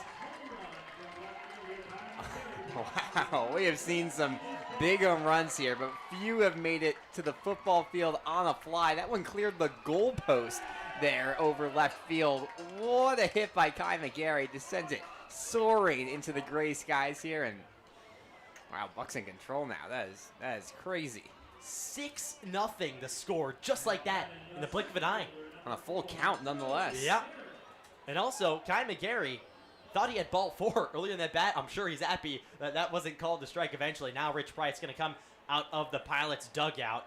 And this time I'm expecting him to take the ball from Ben Cushney. He's already looking over towards the bullpen. Takes his long walk out there. Full infield in. Maybe not. Maybe not. He's looking over there. Maybe buying some time for his pitcher. Looks like whoever's out there in the bullpen, we'll get you a name in a second, is throwing up warm-up pitches as we speak. Now home plate umpire Ethan McCraney going to walk out to They the might run out of time. mound. He's really trying to buy time, you could tell. Yeah. And yep. He's going to pat him on the back and he's going to keep him in. Wow, how Look about at that? Wow, Rich How Price about that? is now talking to Ethan McCraney. It looks like he just played a big trick on everyone. I wouldn't be surprised if this is maybe the last batter and that was just some Well, he wasn't talking. veteran coaching. Yeah. That's a seasoned vet right there. Yeah. He knows the game of baseball very well.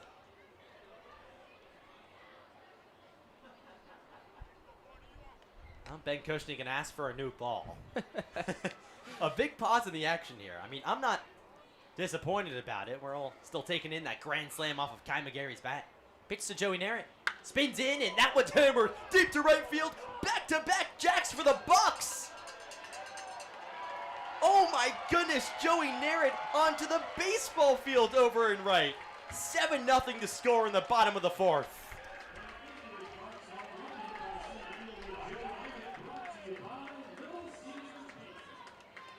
Joey Narrett has been swinging a hot bat as of late. 3 for 3 yesterday, a grand slam 2 days ago, and add a solo shot to his statistics. And now Rich Price going to go out to Ben Cushney for the 3rd time. Let's see if he makes the call, but wow, what a shot from Joey Narrett. I mean, just tattooed there. If you thought Kai McGarry's ball was hit hard, that one might have just one-upped it. There goes Ben Cushney for the tape. But wow, the bats have really come alive. 5 runs through this inning already. 7-0 Bucs on top in the bottom of the 4th. We'll give you a few minutes to process what just happened. I need to do so. We'll take a quick break here on the Anchorage Bucs YouTube channel. We'll be right back. Don't go anywhere.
Back here at Mulcahy Stadium, offensive.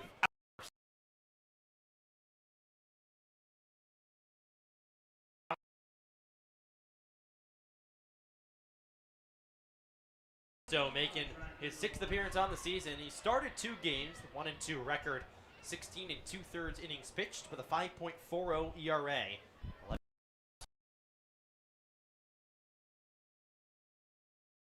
Pitch, fastball swing and a miss. 1-2.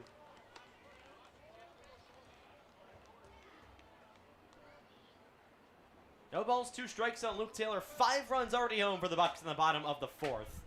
Nothing in 2 count on the catcher. Just still 1 out. Frausto turns and spins. Pitch down in the dirt. 1-2. It's good to see the Bucs offense come alive. It seemed like this was the Bucs in the first 2 weeks. Then they went on an absolute cold streak, and now the last week or so they've been on and off. Here's the 1-2. Fastball is flied foul behind us. And iron run rule territory after a pretty quiet offense through the first 3 innings.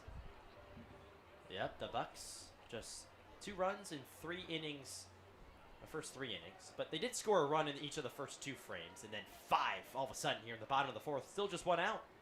Frausto kicks. Here's the pitch. Breaking ball, called to strike 3 on the outside corner. That was a nasty pitch from A.J. Frausto. And there's 2 gone in the bottom of the 4th.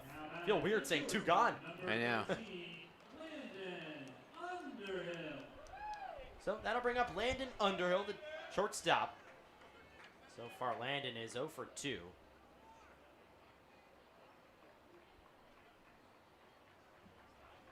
Here's the pitch. Swung on, hit slowly towards third base. Teasing, gobbles it up, and throws to first in time. So that'll finally do it here in the bottom of the 4th. Just an absolute inning for the Bucs. 5 runs come home. 5 runs, 3 hits, and 1 error on the inning, and nobody left on base. We'll go to the top of the 5th. It's 7-0 all of a sudden. Anchorage Bucs on top. We'll be right back. Don't go anywhere.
Back here at Mulcahy Stadium as we go to the top of the 5th. It's 7-0. Bucs on top. 5 runs come home in the bottom of the 4th. 2 homers, a grand slam off of Kai McGarry's bat, and Joey Narrett hit one of the furthest homers we've seen this year deep to right field. I mean, the right fielder Ryan Christensen barely even moved. That's how much of a moonshot it was. Speaking of Ryan Christensen, he's up to start off the top of the 5th for the Pilots. Robertson still on the hill for the Bucs. 5th inning of work. He comes home. Fastball misses high and wide. 1-0. Sunny day. Beautiful Friday night. And the bats are bopping for the Bucs. 7-0 there on top. 1 ball, no strikes now on Christensen. Robertson, long pause, now he comes home. Pitch is hammered on the ground, foul, right field line. Robertson must feel a little bit better now. Always less pressure, pitching with a 7-0 lead. I mean, you can't really get around that anymore. Jamie Robertson is just, he's been great the whole game long, and then you put 5 up in the 4th, and now you just feel loose out there. You can do anything. He stays first base side of the rubber. 1-1. Fastball just misses outside. 2-1. Christensen so far today is 0 for 1 with a strikeout back in the 3rd. Here's the 2-1 from Robertson. Off speed, just barely missed outside again. So 3-1. You don't want to put base runners on if you're Robertson. Of course, holding a 7-0 lead. Try to mow down the Pilots like you've been doing all game long. Just 3 hits. 3-1 pitch. Misses outside. Ball 4. So it's a leadoff 5-pitch walk for Ryan Christensen. He'll take his bag over at first base. Nobody out here in the top of the 5th. Yeah, probably not the guy you want to walk due to his extra amount of swings he usually has, striking out a ton this season. But Robertson, believe it or not, has given up a bunch of leadoff reaches, and then every single time he's gotten the next guy out. I think in 4 innings already today, so not the end of the world. Christensen takes his lead. Marks dribbles one slowly towards second base. Provencio comes on, and he fires the first slowly. They got him in time, though. Christensen advances to second on the play. It was too slow for a double play, but an out nevertheless. 1 gone in the top of the 5th. You'll take that any day of the week for Jamie Robertson. You'll trade outs for base runners, or for advancement of base runners, I should say. Up 7-0 in the top of the 5th. Bucs offense is feeling it. Here's Jet Ruby, second baseman. Right on left matchup. Pitch. Catches the outside corner. First strike on the fastball. 0-1. Yeah, there you have it. 4 leadoff reaches today, and every time the next batter has gone out. Wow. Underrated skill for a pitcher to have. Because if you don't get him out, that just sets off an inning you don't want. Pitch to Ruby. Spins down low. Breaking ball from Jamie Robertson. As the game has gone on, he's gone to his breaking ball a whole lot more. He has a nasty changeup, but he's gone to the slider more and more as of late. Here's the pitch. Fastball just misses outside. Ruby takes a couple steps outside the box. Counts 2-1 now on the second baseman. So far today, he's 1 for 2, a strikeout, and a single back in the 3rd. Christensen takes his lead off second base. Robertson comes set. Here's the 2-1. Breaking ball hit up the middle, caught by Underhill. He dives towards the bag. He can't get there in time. Would have been a really nifty double play turned by Landon Underhill, but instead just a line out, and there's 2 gone in the top of the 5th. Yeah, I don't know how much longer Underhill is going to be the starting shortstop because of some injury changes and whatnot, but, I mean, boy, has he made the most of his time here. He's looked like a gold glover out there at short. Yep. I mean, he's an all-around just great ball player. Yeah. He spent some time in the infield at Dallas Baptist University, so he's very just versatile all around. Playing shortstop now, like you say, Grant Haas out, and he's filled it in perfectly. Now Andrew Becker up. He looks at a fastball outside. 1-0. Okay, I'll give you a second chance at the color of his bat.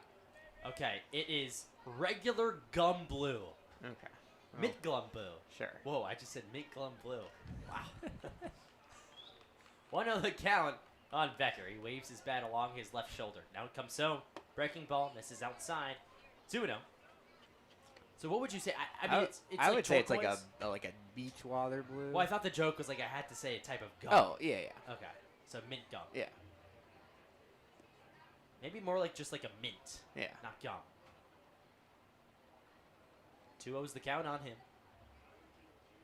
Here's the pitch. Fastball just barely misses outside by about an inch. 3-0.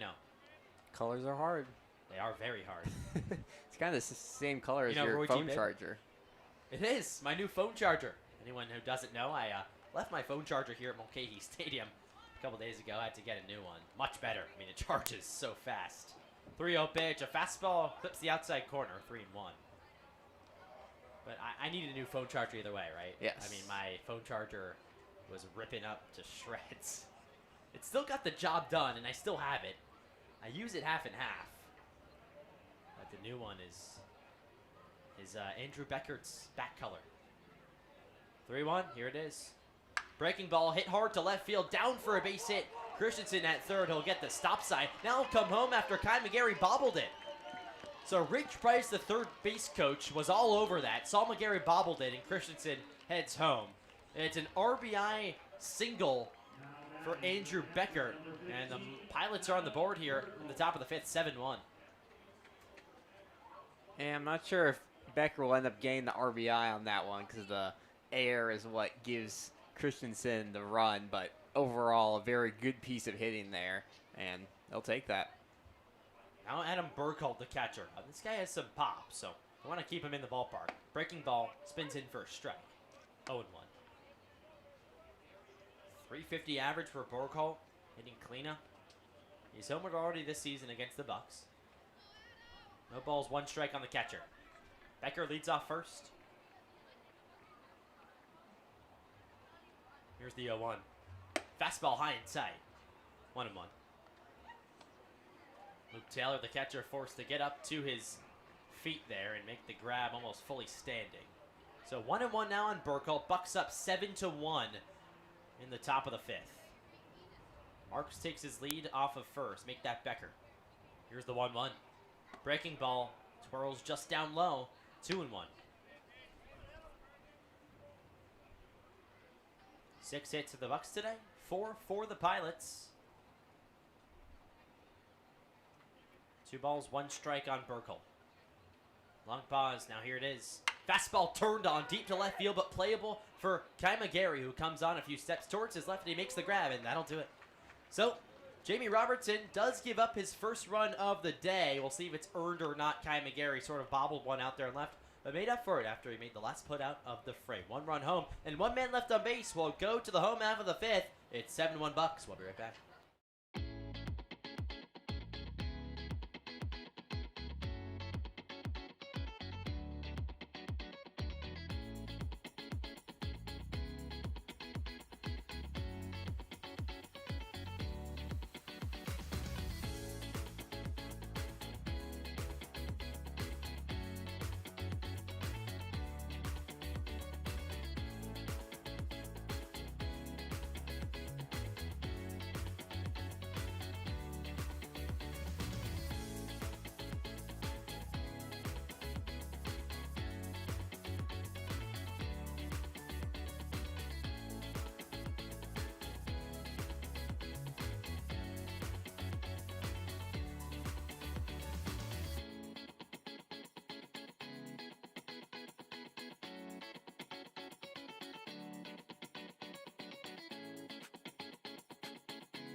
Kai McGarry, grand slam.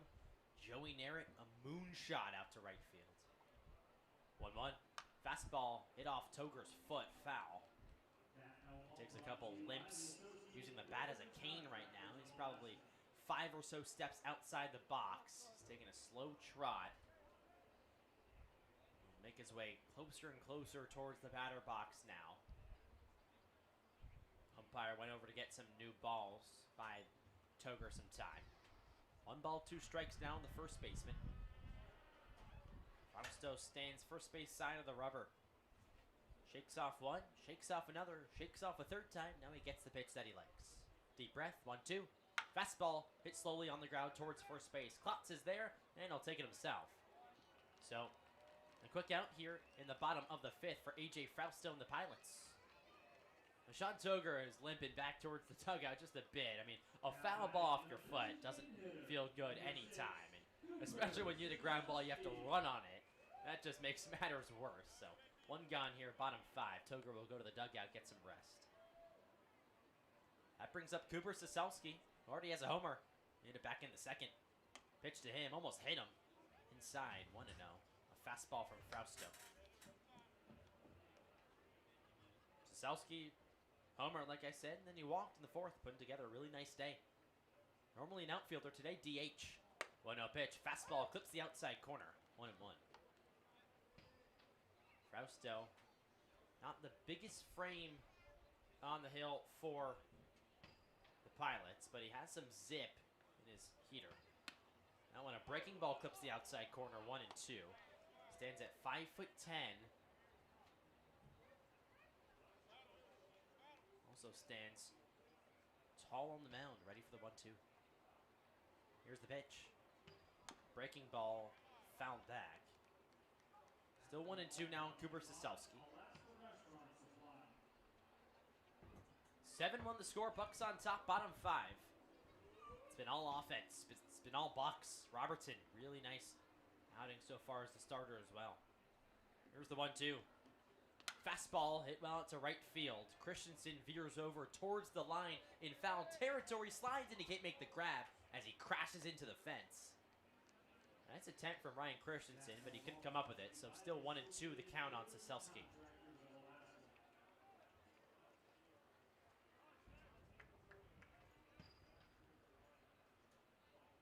Everyone back ready to go. 1-2. Here's the pitch. Fastball clubbed on the ground, foul, third base side.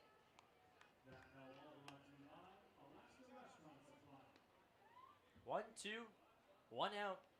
Bottom of the fifth. The Anchorage Bucs hold a 7-1 lead.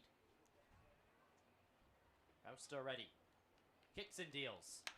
Breaking ball hit up the middle on the ground towards the second baseman Ruby, who fires to first in time. So, a 4-3 put out, 2 gone here in the bottom of the fifth. That one just hit off the end of the bat of Cooper Sosowski. Kind of lunged forward and just put it in play. Well, and you're forced to wonder what would have happened if Frausto had started warming up a couple of batters earlier, because since coming in, he's gotten 4 consecutive outs, and the 2 batters before him, before he came in, were home runs. Rich Price went out there a few times. Pitch to Provencio, cut and a miss. 0-1. Price went out there 3 separate times before he took the ball from Ben Cushney, the starter. And that all happened after Cushney gave up 5 in the fourth.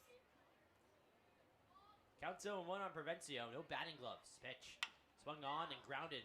First base side. Klotz is there. Fires to Frausto, who covers first in time. And that'll do it here in the bottom of the fifth inning. Well, the Bucs go in order, but they're still up 7-1 as we head to the sixth. Robertson coming out again. He's dealing on the mound. And Alex Burstein will have you covered for the rest of the game. We'll be right back. It's Bucs Baseball. Don't go anywhere.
Back here, top of inning number 6 at Mulcahy Stadium. Alex Burstein here alongside Milo Hoffman for game number 1 of the Mayor's Cup. Bucs in control 7-1, but the Pilots trying to do some damage. Just got 1 run back last inning and now try to do some more damage in inning number 6. Edison Polanco leads things off.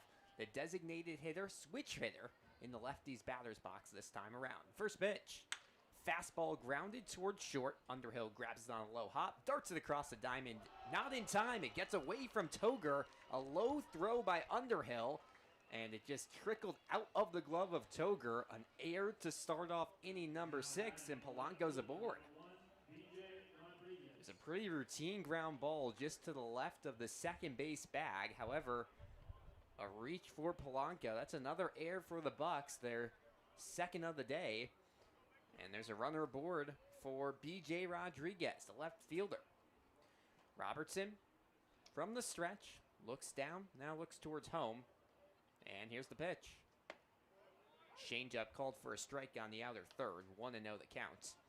Robertson in his 6th inning of work, trying to go for his longest outing of the year. We've seen one Buck go 6 innings, R.J. Rue, earlier this week. Here's the 0-1. Fastball misses high. Polanco with a small lead over at first base. He's aboard for the first time today. A strikeout and a flyout in his first 2 times, but Polanco has some speed, usually an infielder. Wouldn't be surprised to see him take off. 1 ball and 1 strike on the left-handed Rodriguez. Here's next pitch. Breaking ball soars in for a strike, 1-2 the count. An outside slider there from Jamie Robertson that just hit the outer third. And Rodriguez now down in the count, 0-2. Holds his black bat high in the lefty's batter's box. Robertson shakes off a sign. Here's the pitch. Fastball battled back. A liner that went off the glove of Luke Taylor, soared all the way to the backstop. And it's still a 1-2 count. Landon teasing awaits on deck. Hunter Klotz in the hole. Rodriguez trying for his second reach of the day. Walked in the 4th. 1 ball and 2 strikes. A relaxed Robertson on the mound. Sets and fires. Fastball swung on and missed. And Rodriguez sent back to the dugout. Another K for Jamie Robertson, his 7th of the day, and there's 1 away in the top of the 6th. Robertson actually a change up there. Started diving at the end of the pitch, and Rodriguez with no chance at it. There's 1 on and 1 away for Landon teasing. That's just what Robertson needed after giving up a run last inning. Here's the first pitch. Just misses low and inside to Landon teasing. The Kent State third baseman, a pair of groundouts already today. Edison Polanco waiting patiently at first base. Sean Toger checking him ever so slightly.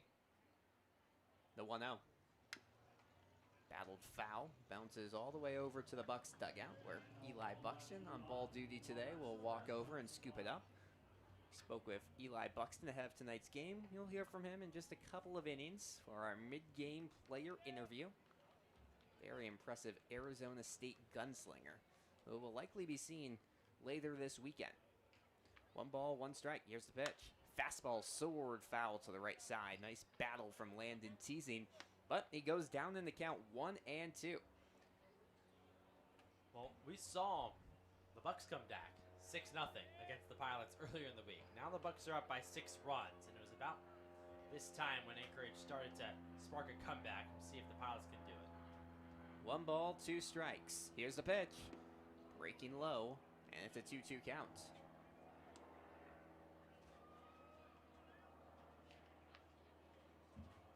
Thanks for joining us. Alex Burstein here with Milo Hoffman for game number 1 of the Mayor's Cup. Bucs out to a 7-1 lead. Robertson looks in. And the pitch.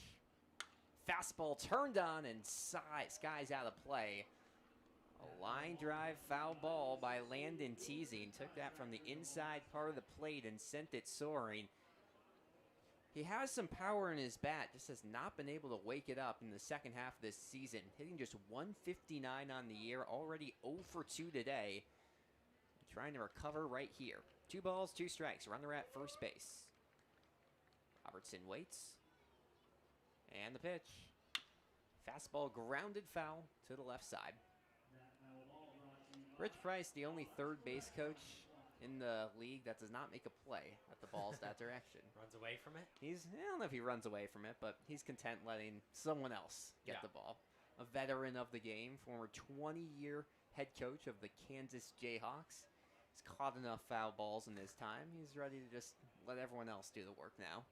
2 balls and 2 strikes. Teasing and waiting at home plate. The pitch. Fastball low and away. Jamie Robertson, a big inning here and a big batter. If you lose him, it starts to get a little bit shaky. You've been so good on the hill all game long. Just hoping to continue that for Robertson here. A double play would be absolutely wonderful. Ready for his 90th pitch of the day. It's a payoff one. And here it comes. Swung on and missed. Off speed from Jamie Robertson. Back-to-back Ks. He's up to 8 of those on the day. And there's 2 away in the top of the 6th. Just nasty. That's the definition of pull the string. I mean, way out in front of it, teasing was. And my goodness. So, it's up to Hunter Klotz to keep the inning going. Runner at first is Edison Polanco. Robertson's first pitch. Misses inside, 1-0 the counts. Pilots trailing 7-1, scored 1 run in the top of inning number 5 after giving up the first 7 of the day. Trying to salvage a Game 1 victory in the Mayor's Cup. Here's the 1-0. Fastball swung on and missed. Pure heat from Jamie Robertson. Hasn't lost much zip in his pitches this inning. He's an absolute workhorse, too. He wants to go as long as he can, so happy to be out there still in the 6th. Pleads his case, we've heard, to stay in the games. 1 ball, 1 strike. Next pitch. Grounded right side, easy for James Provencio. Fields it on the edge of the infield turf and throws to first in time. A 4-3 put out. Gets the Bucs out of it. No runs, no hits, 1 error, and 1 runner left on the base paths here in the top half of inning number 6. Bucs lead 7-1. Try to add some more insurance in the bottom half. Don't go anywhere. This is Anchorage Bucs Baseball.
Back here at Mulcahy Stadium, Game 1 of the 2025 Mayor's Cup. Bucs with a 7-1 lead over the Pilots as we turn to the bottom half of inning number 6. Logan Ewell will lead things off for the Bucs.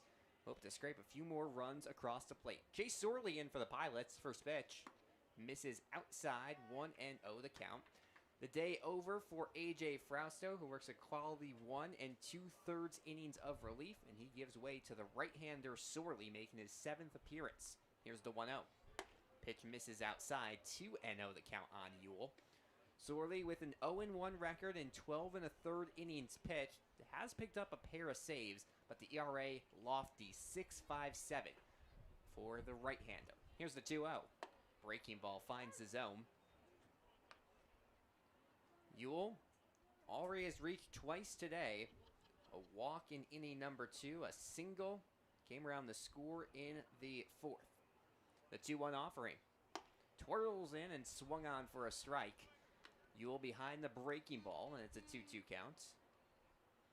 Nice slider action here early on out of Sorley. Count even at 2 apiece. Here's next pitch. Changeup down in the dirt. And count runs full on Logan Ewell. First batter of the day for Sorley, trying to get out of it cleanly. 3 balls, 2 strikes. Turns and fires. Pitch way outside. Ewell gently tosses his bat and will jog down to first base with a leadoff walk. Ewell is one of the gentler tosses of all the batters for the Bucs. He really cares about his bats. It's true. I mean, and he should. It's been doing really good stuff for him as of late. So why would you try to hurt your bat as it tossed back to first? But a good start to the inning for the Bucs. Stolen base threat, Logan Ewell. 3rd reach of the day for Ewell. Jaden Toki at the plate. First pitch. Fastball finds the inner zone for a strike. 0-1 the count. Toki, another guy who has benefited from the walk. Walked back in inning number 4 and came around to score on the grand slam from Kai McGarry. That really broke this game open, made it 6-0. Here's the 0-1. Pitch low. And then just a batter later, Joey Narrett went yard to right field to make it a 7-0 game. When those 2 guys are on, it's going to be very hard to beat this Bucs team because 2 just very natural ball players. Here's the 1-1.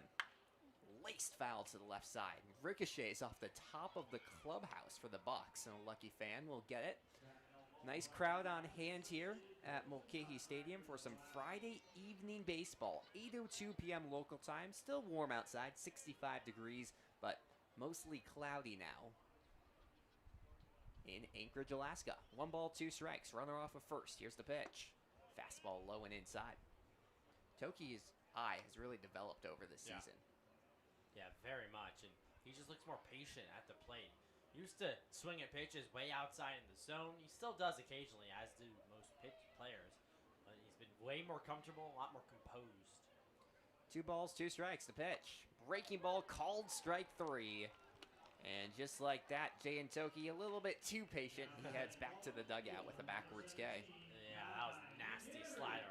Perfectly placed in the outside corner for Jaden Toki. So, nice stuff. Somebody just got to tip your cap, too. So, it's 1 on, 1 out for Kai McGarry. Quite the day for the Arizona State outfielder. Walked in the first, scored the game's first run, and then hit a grand slam in inning number 4.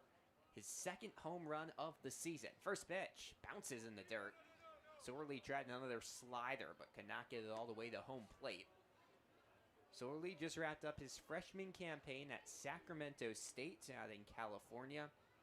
Only played 4 2/3 innings, pitching to a 3.86 ERA, but gained a lot more action here this summer in Alaska.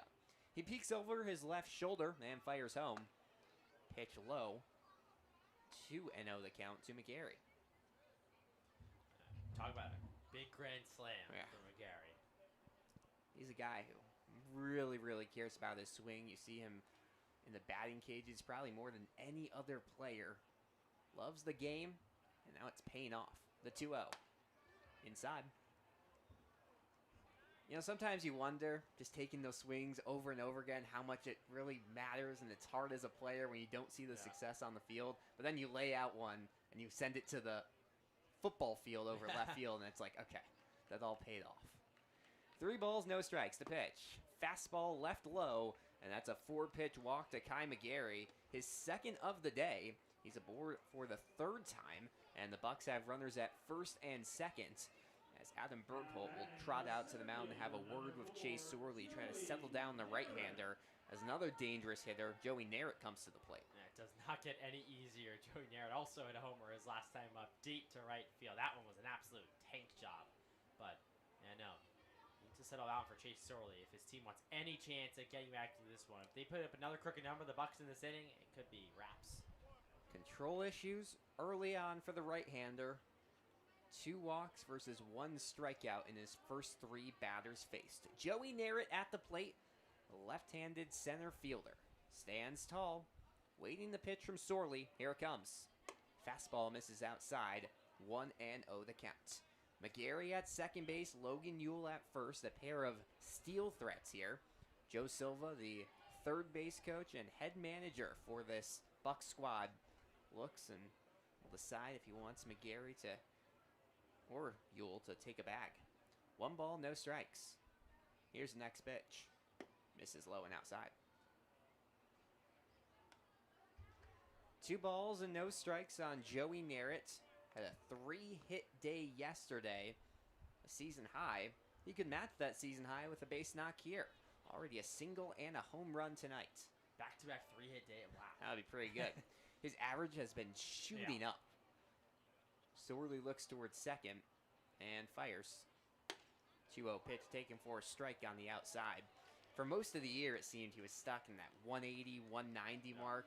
And now, when you have 2-hit days and then 3-hit days, you can see progress. He's worked his way all the way up to a 270 batting average. And that's just coming into the day. Exactly. That's going to go up even more. He'll be scratching 300 soon enough. 2 balls, 1 strike. Sorley checks towards second and fires. Breaking pitch inside. Mixed success early on from that slider. Yeah, that was a really good take, though. It was a good spinner. Nice action on the slider of it. Joey Narrett liked the take as well. You could tell he bounces around after he took that one. He's proud of himself. Right-handed pitchers love that inside slider against lefties. It's worked a lot this year against the Bucs, but good hold off from Narrett. 3 balls, 1 strike. The pitch. Outside. Back-to-back walks offered by Chase Sorley, and the bases are juiced here in the bottom of the 6th inning for Luke Taylor. And quite the opportunity for the designated hitter. Logan Ewell into third base, Kai McGarry in the second, and Joey Narrett into first. Yeah, and Luke Taylor, talking about the long ball. He hasn't hit a long ball in a little bit. This would be a perfect time for it. 2 grand slams in the day, possibly? Yeah. Bucs up 7-1, bottom of inning number 6 here at Mulcahy Stadium.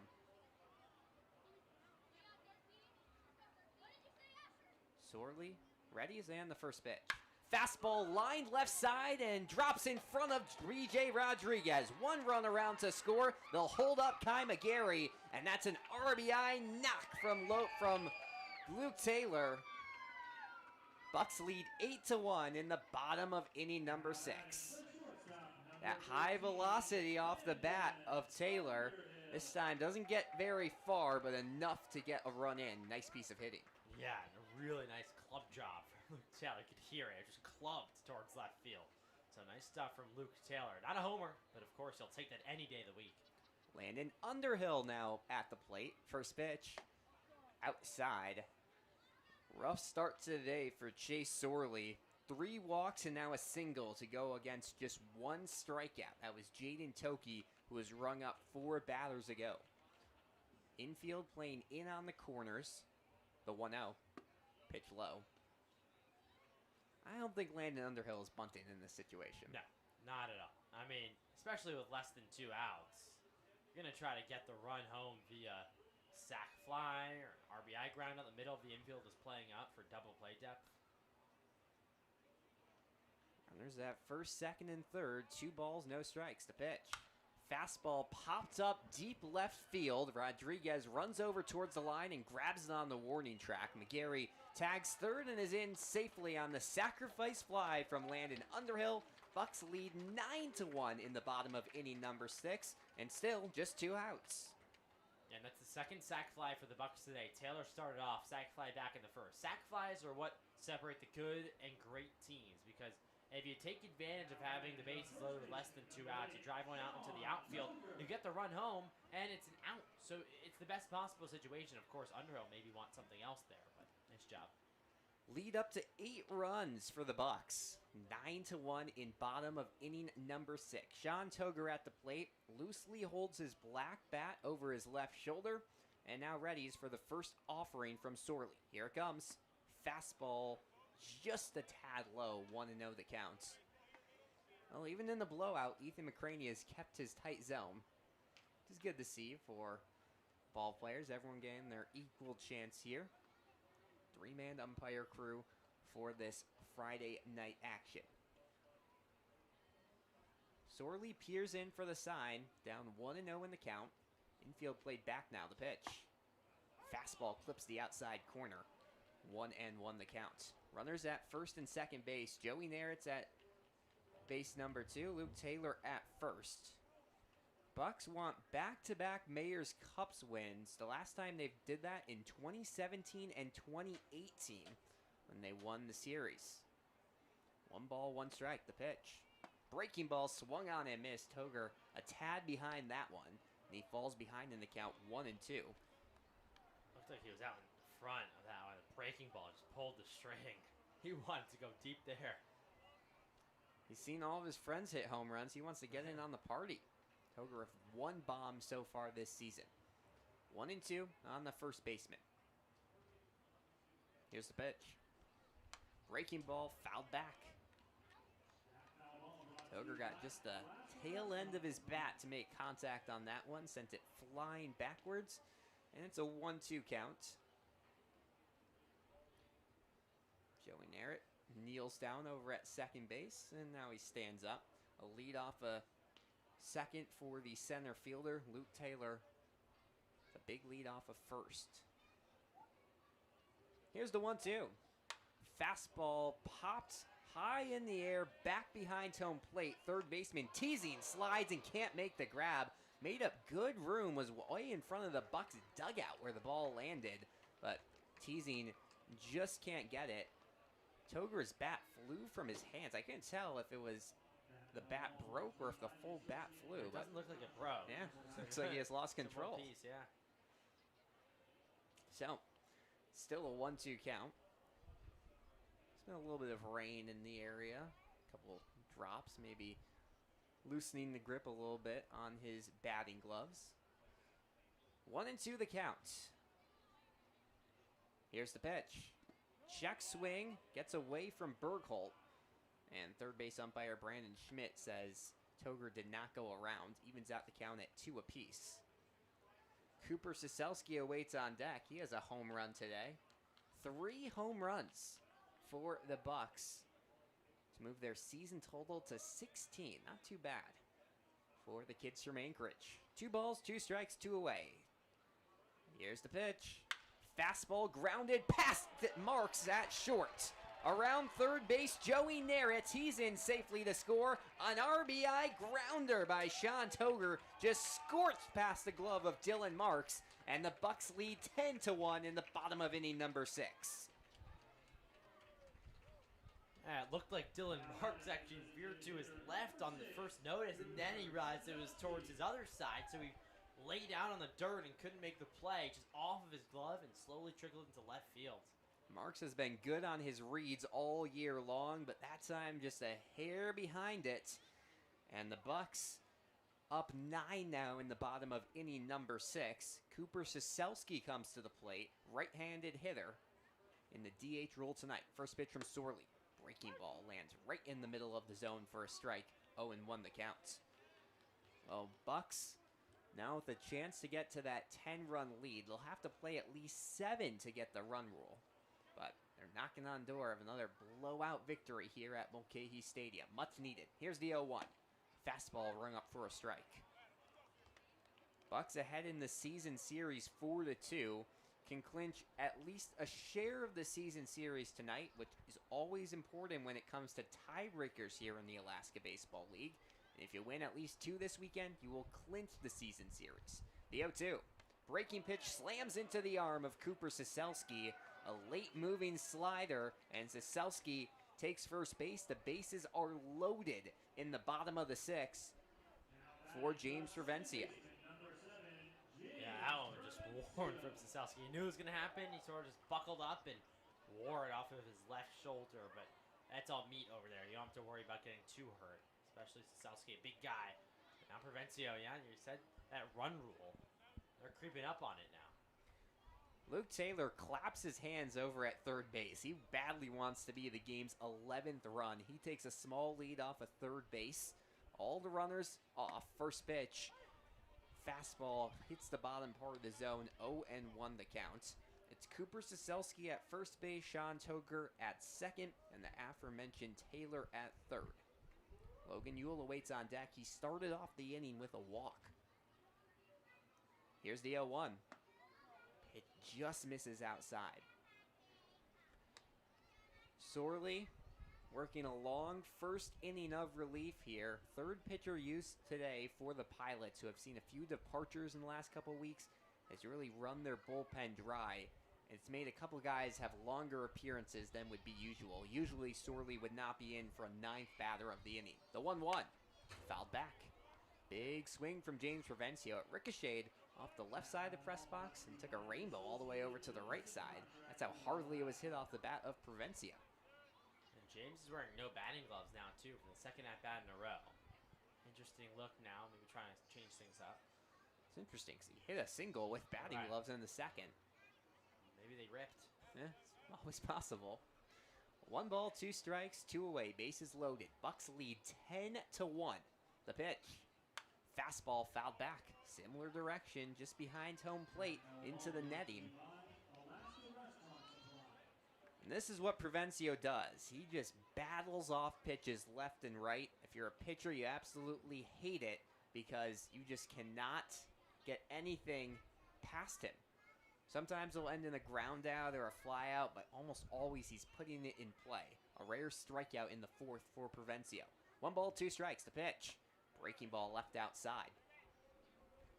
It's what made him so good in the 1 and 2 spots, but I like the move, moving him down a little bit when the bat's still struggling. Yeah, and I can see, he's going to be good either way because he's just the same player. He's a contact guy who could start off an inning, who can hit well with runners in scoring position like he hopes to do here.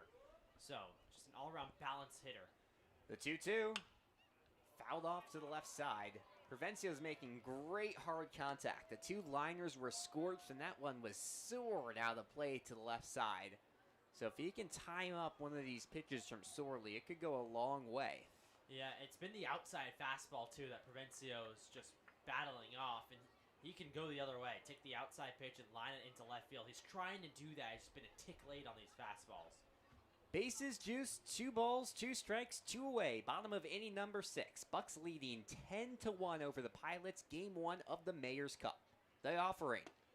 Fastball taken low, just below the knees of James Provencio. A great take there from the second baseman, and the count has run full. Cooper Sosowski leads off of first, Toger off of second, Luke Taylor off of third. James Provencio with a full count here as Chase Sorley holds the ball behind his back and now sets for the full count pitch. Here it comes. Fastball grounded, high hop towards Jet Ruby. He gloves it and throws to first in time for the 4-3 putout. So the Bucs strand the bases loaded in the bottom of the 6th, but not before 3 more runs come across the plate off of 2 hits and no errors. Bucs lead 10-1 as we enter the 7th. Don't go anywhere. This is Anchorage Bucs Baseball.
number 7 here at Mulcahy Stadium. Bucs knocking on the door of a run rule victory, leading 10-1 over the Anchorage Glacier Pilots in Game 1 of the Mayor's Cup.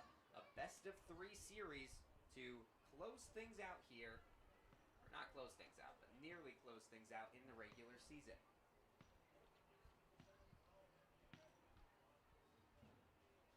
It'll be Carl Colavecchio coming to the mound for the Bucs here. His 4th appearance of the year after Jamie Robertson goes 6 strong. First pitch. Fastball misses low and outside to the 9-hitter Ryan Christensen.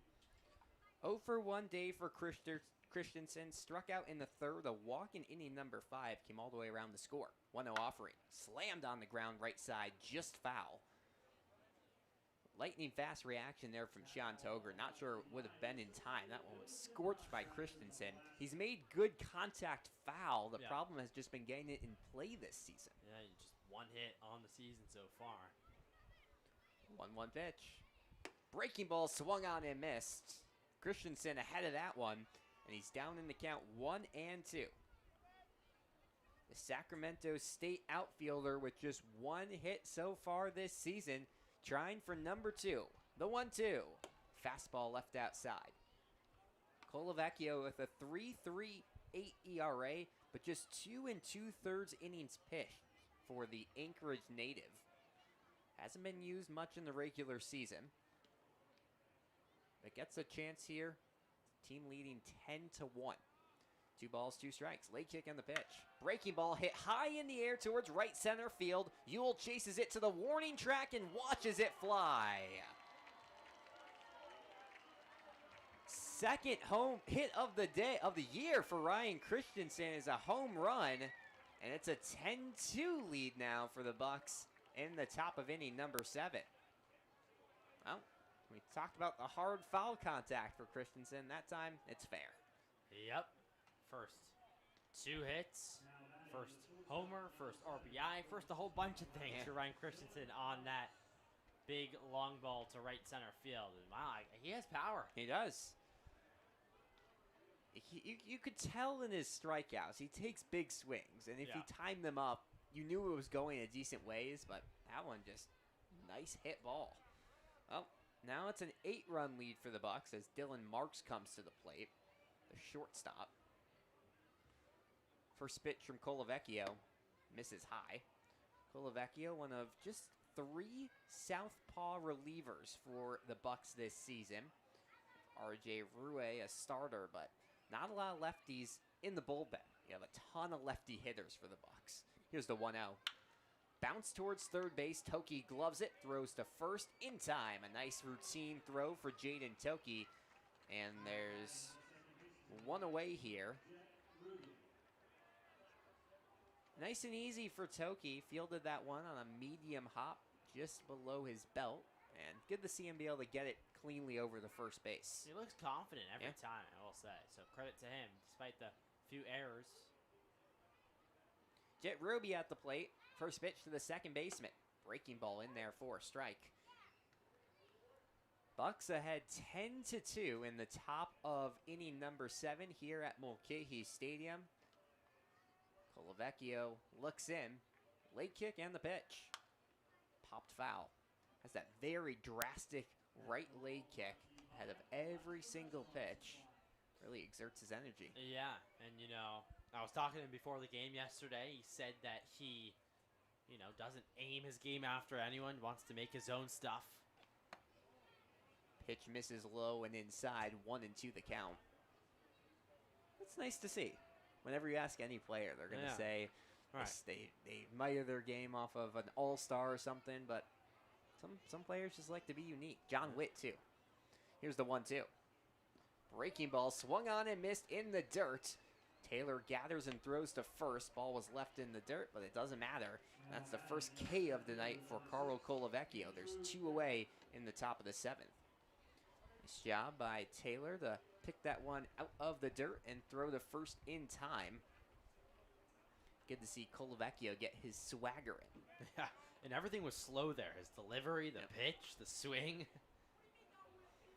First pitch to Andrew Becker finds the zone for a strike. A rare Double K I call was gonna from home say, plate umpire We see that a little bit. Ethan McCraney.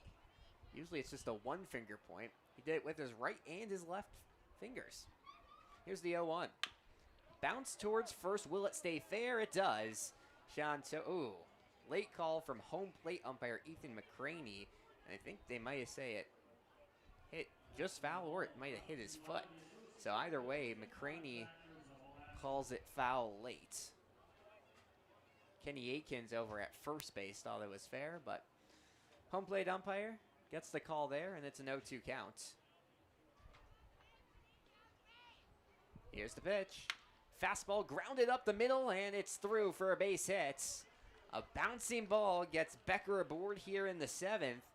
Carl Colavecchio turned and tried to backhand it. He swung his beige glove off of his hand. Yeah. It went 10 feet in front of him. No chance of the play there. But nice effort from Colavecchio.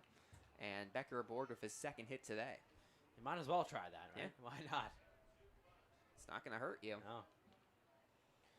Adam Burkholt at the plate. First pitch to the righty. Fouled back. Well, I won't say it's a rally quite yet, but some momentum offensively for the Pilots in the 7th. 1 run across the plate, Yeah. and now 2 hits this inning.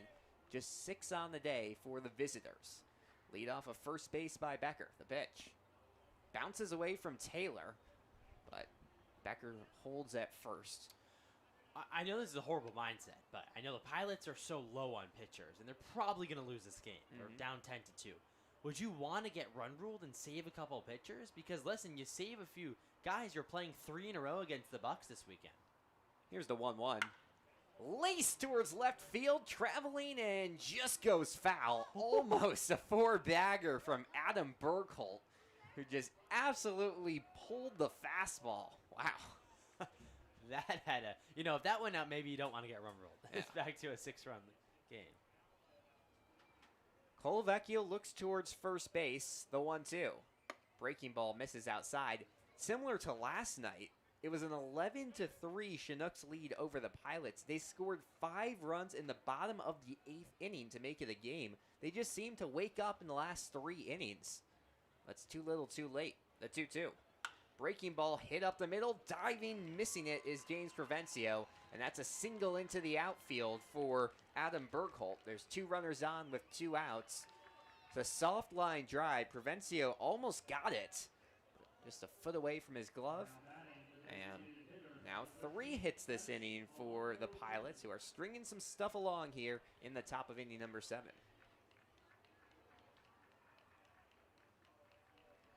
Adam Burkholt at first base, Andrew Becker at second, and the switch hitting Edison Polanco at the plate. Was in the lefties batter's box to start today, now a righty. Watches the first pitch into the zone for a strike, 0-1 the count. An art that we don't see as much today in baseball, the switch hitter. It's not taught as much. Is he the only one in the ABL I've seen? That we've seen so far. The 0-1 popped up right side of the infield. Sean Toger, the first baseman, gets under it and makes the grab for out number 3. But a solo shot from Ryan Christensen gets the Pilots back on the board. They still trail 10-2. 1 run off of 3 hits, no errors, and 2 runners stranded in the top of the 7th. Stretch time here in Anchorage, Alaska. Don't go anywhere. This is Anchorage Bucs Baseball.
To the bottom of the 7th here at Mulcahy Stadium, game number 1 of the Mayor's Cup. Bucs in firm control, 10-2, as Logan Ewell comes to the plate to start off the last of the inning. Jack Boots in for relief, second straight appearance for the right-handed pitcher. First pitch, hits the outside part of the zone. 0-1 the count. Boots out of West Anchorage High School, not a usual pitcher. We've seen him pinch hit a couple times. 0-1. Pitch again, hits the outer third. He has a fastball that only reaches into the upper 70s. Looks more like a changeup. Here's the 0-2, way outside. And the struggle for the Bucs hitters this inning, seeing such a drastic drop-off in speed can make it really hard to time up your hits. 1-2 pitch. Curveball misses outside, 2-2 the count. Logan Ewell's had quite the day, a pair of walks and a single, 2 runs. Here's the 2-2. Fastball battled back.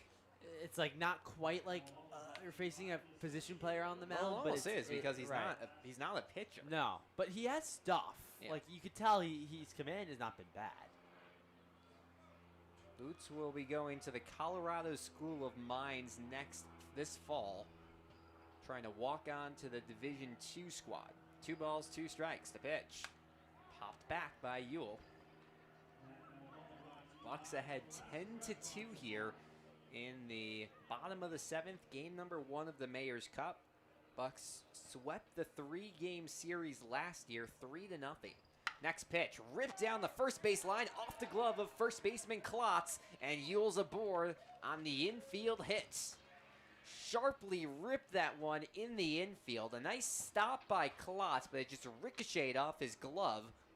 And there's 1 runner aboard here in the bottom of the 7th.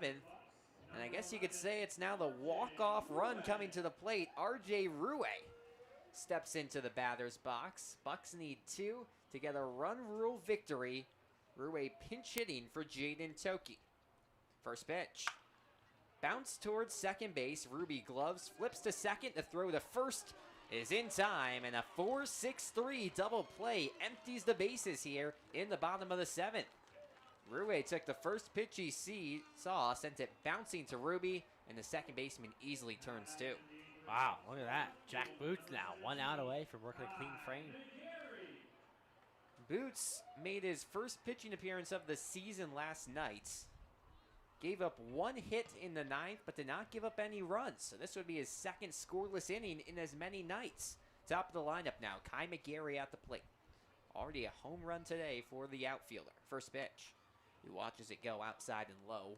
1-0 the count. Be interesting to see what happens defensively for the Bucs. Rue replacing Toki, the third baseman. I doubt we're going to see him in the hot corner. Here's the 1-0. Pitch misses low and outside. And the Bucs infielders are kind of at a premium right now. You'll likely see Austin Gamel come in as a defensive replacement, but we'll see how the cookie crumbles in the top of the 8th. The 2-0. Gary watches the pitch outside. Yeah, well, I'm assuming Rue will go in at first. Yes. And then Provencio will go to third. Yeah.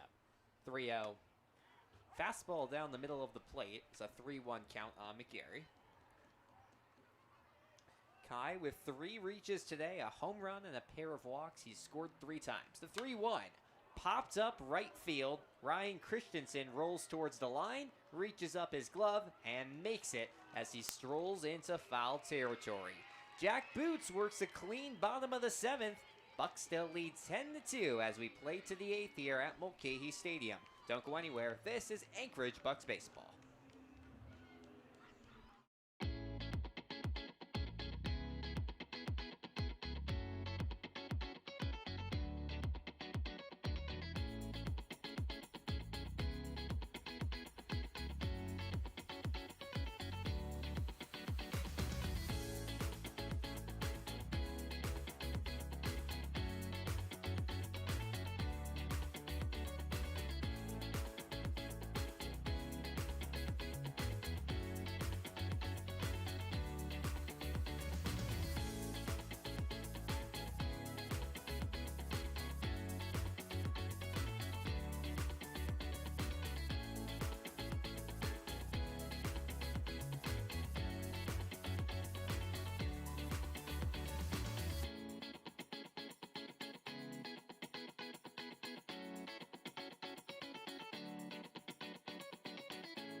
Back here at Mulcahy Stadium, a 10-2 lead for the Anchorage Bucs over the Anchorage Glacier Pilots into inning number 8 here as we kick off the best of 3 Mayor's Cup here in the Alaska Baseball League regular season. Caro Colavecchio in for a second inning of relief, gave up 1 run in the 7th, and will try to work a clean second inning here for the Bucs. Couple of infield changes for the home team here in the top half of the 8th.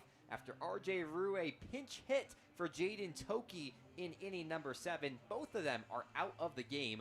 Austin Gamel comes in as a defensive replacement at second base. That slides James Travencio over to third, and the rest of the infield stays unchanged. Sean Toger at first base and Landon Underhill over at short. So, not too much you have to change around if you're scoring at home. Just a couple of players navigating around the infield. Meanwhile, the Pilots are trying to build on that momentum they had in the 7th. Still need 8 runs to get anything back here at Mulcahy Stadium, but at least some momentum would be nice.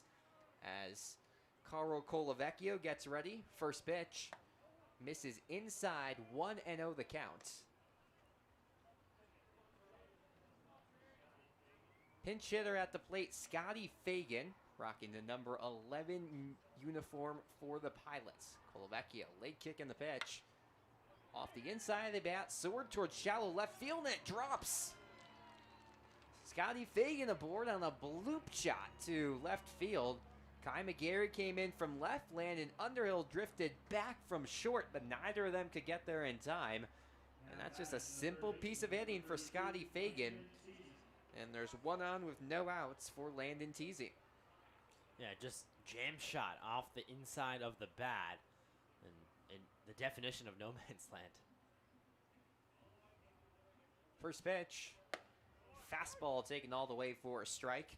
Landon teasing 0 for 3 today, a pair of groundouts and a strikeout as well. So he's still searching for that first reach. Colavecchio, the long wait, and the 0-1. Pitch just misses outside. I've now seen home plate umpire Ethan McCraney go to 3 different strike calls. He did the double point, the fist bump, and the single point. Fist bump. Huh. Yeah. Here's the 1-1. Breaking ball just hits the inner corner. That was the fist bump. That was the fist bump, but he did the fist bump as if he was doing the point. So like he extended out his right arm, but he did the fist. I feel like that's normally the point, right? The doom and then the boom. Here's the 1-2. Bounce towards third base. Provencio charges in, can't backhand it. Gets under his glove. And the runner is safe. First and second. James Provencio tried to get fancy with the slow roller. And just like that, there's runners at first and second base in the top of the 8th inning. Pilots keep stringing offense together. Well, that one, Provencio was trying to barehand, and it looked like he was going to bring his glove over or try and make the play, but really kind of didn't make up his mind, and just a weird hop. Fagan at second, teasing at first now. Hunter Klotz comes to the plate. First pitch, breaking ball fouled back sharply. Still no outs here. So something's starting to work for the Pilots. Most likely will be too little too late, but somehow they are now out-hitting the Bucs.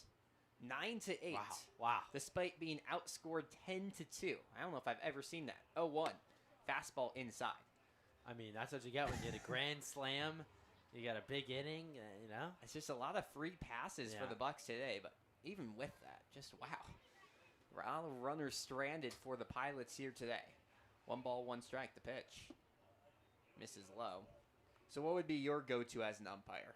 I think it's just the finger. I would do the point, finger point, and then for a strikeout, I would extend both arms and then pull my right one back like I'm ringing up the lawnmower. Okay. But boom, yeah. Very dramatic. The 2-1. Fastball pummels the outside corner, 2-2 the count. That's Milo reenacts his strike call here in the booth. 2 balls, 2 strikes, 2 on, no outs. Top of inning number 8. Bucs leading 10-2 over the visiting Pilots here at Mulcahy Stadium.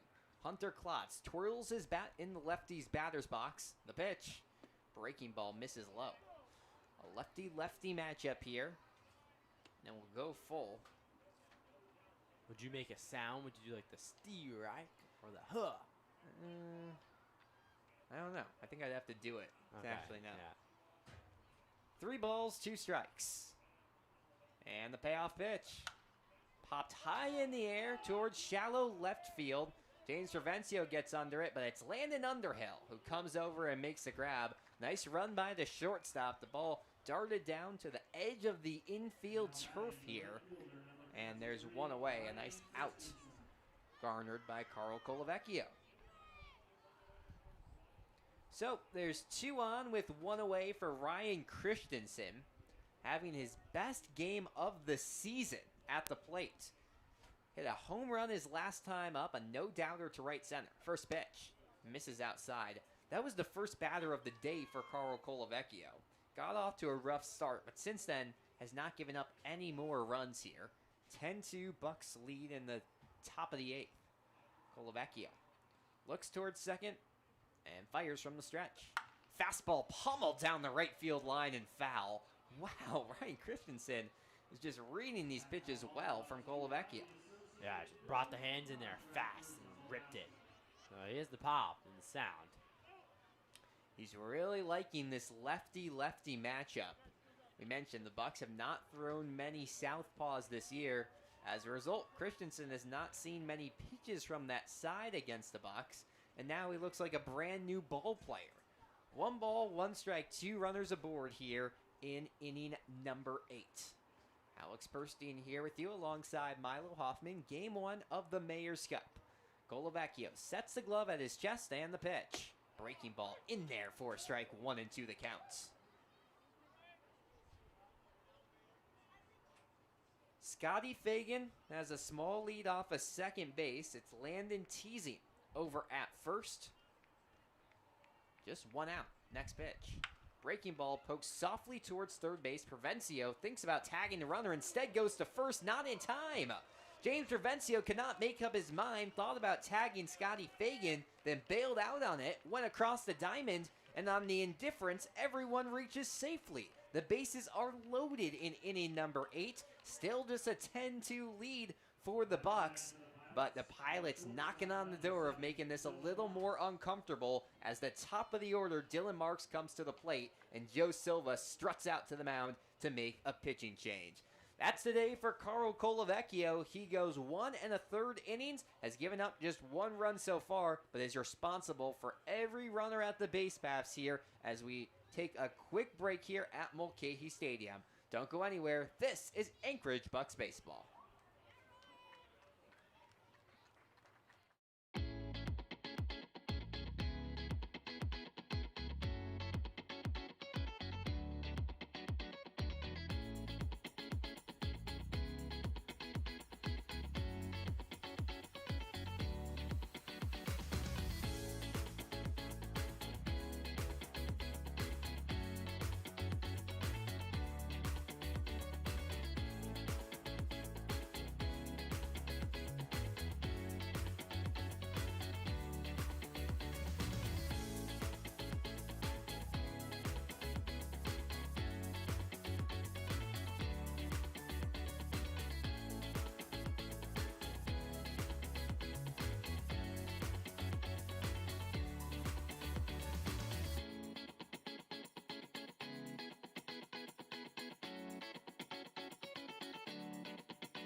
Back here at Mulcahy Stadium, top of the 8th. The bases loaded for the Pilots as Tanner Hill comes in for his 5th appearance of the year. The right-hander has to face off against Dylan Marks, the leadoff man. First pitch, fastball goes low, 1-0 the count. Well, it's been a Quick start to this 8th inning for the Pilots. 4 batters, 3 of them have reached off of singles, and the bases are juiced, down 10-2. Here's the 1-0. Off the inside of the bat, and it drops in right field. Line drive hit. 1 runs in to score. Behind Fagan, Landon teasing. He's in, and it's a 2 RBI double. A 10-4 ball game in the top of the 8th. Marks just took that one off the inside of his bat and sent it blooping towards right field. An easy piece of hitting, and it's a 10-4 ball game. Still just 1 out here in the 8th. The Pilots will not go away. Yeah, I mean, you look out now. Another hit here makes this a ball game. You just want to get 1 out at a time. First pitch to Jet Ruby. Fouled off his left leg. If he had been stationed a little bit further back in the batter's box, could have had a nice hit there. Instead, it's an 0-1 count. Hunter Klotz is over, Ryan Christensen is over at third base. Dylan Marks happily at second after his scorcher of a double. Now 10 hits on the day for the Pilots. Tanner Hale, the lanky right-hander, looks in for the sign, sets below his belt, and the 0-1. Ruby takes a fastball outside. Hale stands at 6'4", 180. Just wrapped up his freshman campaign at Feather River College. Was an all-conference pitcher that struggled in limited appearances this summer for the Bucs. Here's the 1-1, poked foul. 1 ball and 2 strikes on Ruby. Singled back in the 3rd. It's a pair of strikeouts and a line out as well. He'd love to repeat that single. Got a couple of runs in and really make this a ball game. Bucs still in charge 10-4, top of inning number 8. Here's the 0-2. Breaking ball in the dirt. Evens out the count at 2 apiece. Pair of singles from Scotty Fagan and Landon Teasing started this inning off. Hunter Klotz then popped out quickly to shortstop. But Ryan Christensen with a single and Dylan Marks with a 2 RBI double means this inning has just kept on going. Still just 1 out in the top of the 8th. 2 balls, 2 strikes. The pitch. Fastball popped up left field. Kai McGarry drifts towards the line, now charges in and makes the grab. All the runners stay put. And a nice rushing grab from Kai McGarry means there's 2 away in the top of the 8th.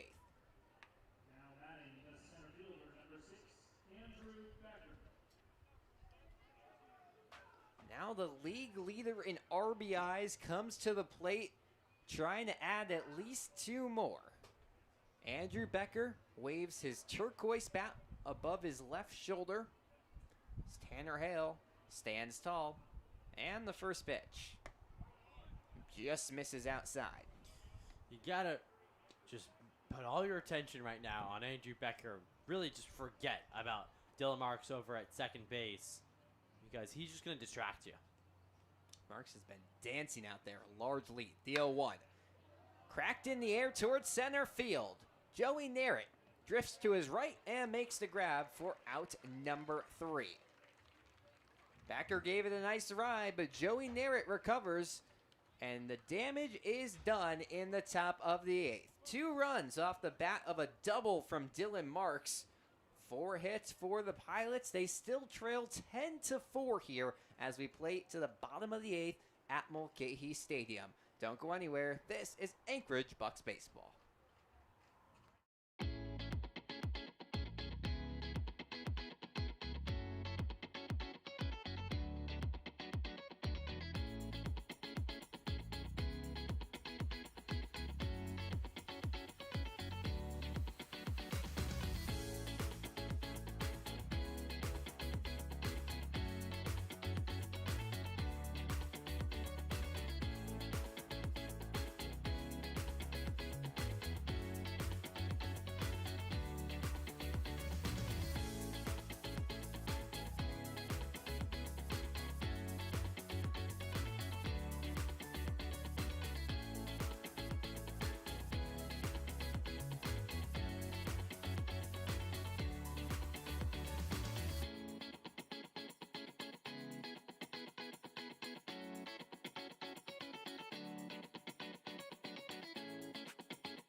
bottom of inning number 8 here at Mulcahy Stadium, game number 1 of the Mayor's Cup, and it's been a doozy. Bucks leading 10-4. However, it's been the Pilots who have scored the last 3 runs of the game to make this not a game, but less of a blowout. Jack Boots in for a second inning. First pitch to Joey Narrett, taken outside, 1-0 the count. Boots just wrapped up his senior campaign at West Anchorage High School. As home plate umpire Ethan McCraney calls time for a second. Now he'll let play return. Boots looks in for the side and the 1-0. Swung on and missed. Wow. Slow moving fastball, and Narrett just gets a small piece of it. 1-1 the count. Yeah, sometimes the speed change will get you. If you compare Cushney to Jack Boots, you have at least 10 miles per hour less. And not sure if we saw, is it a position change or a warning? I'm not sure. Well, Scotty Fagan's out in last. Scotty Fagan's in left field now. Here's the 1-2. Whoa. And Boots just lofted a pitch towards home. He Eephus. stepped in front of the, is that what it is? Okay. Yeah. Eephus pitch. It's probably like 30, 40 miles an hour there. Narrett holds back the 2-2. Fastball called for a strike.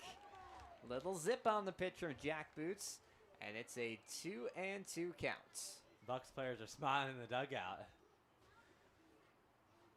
Boots looks in for the sign, sets, and the pitch. Another Eephus, it's slammed towards right field and drops in front of the right fielder for a base hit. So that time, Joey Narrett read it. No chance for Christensen to come in and make the play, and there's one aboard. It's quite the interesting pitch from Jack Boots. Well, an Eephus is something actually you'll see in the MLB sometimes. It just, it really, because if you're expecting, 90 miles an hour, you're so caught off guard by such a slow pitch. That time, Joey Narrett said, all right, enough of this. I'm not sure it works twice in one at bat. Right, I agree. Luke Taylor at the plate. First pitch, fastball down in the dirt. Taylor thought about swinging at it. Late, he held back, so it won't go for a strike. But Boots is confusing the Bucs batters a little bit. 1 ball and no strike. Lead off of first base by Narrett. Next pitch. Taken outside. Bucs leading 10-4 in the bottom of inning number 8. 1 run apiece in the first and second inning. They scored 5 in the fourth and 3 in the sixth to take a gigantic 10-1 lead. Here's the 2-0. Fastball inside for a strike. 2-1 the count. But 1 run in the 7th and 2 runs in the 8th has given the Pilots just a little bit of life here in the opening game of the Mayor's Cup. 2 balls, 1 strike. Next pitch. Way inside. Taylor moves ahead in the count. 3-1. Mayor's Cup has been played every year since 1990 here in Anchorage, Alaska. Big tradition. Here's the 3-1. Ripped on the ground towards third base. Just goes foul. Nice diving effort by teasing there, but it won't matter. And the count goes full on Luke Taylor. Yeah, I can't feel too good. Almost like a rug burn situation there for teasing. Hit his knees as he dove. Talking to Joe Silva over there at third.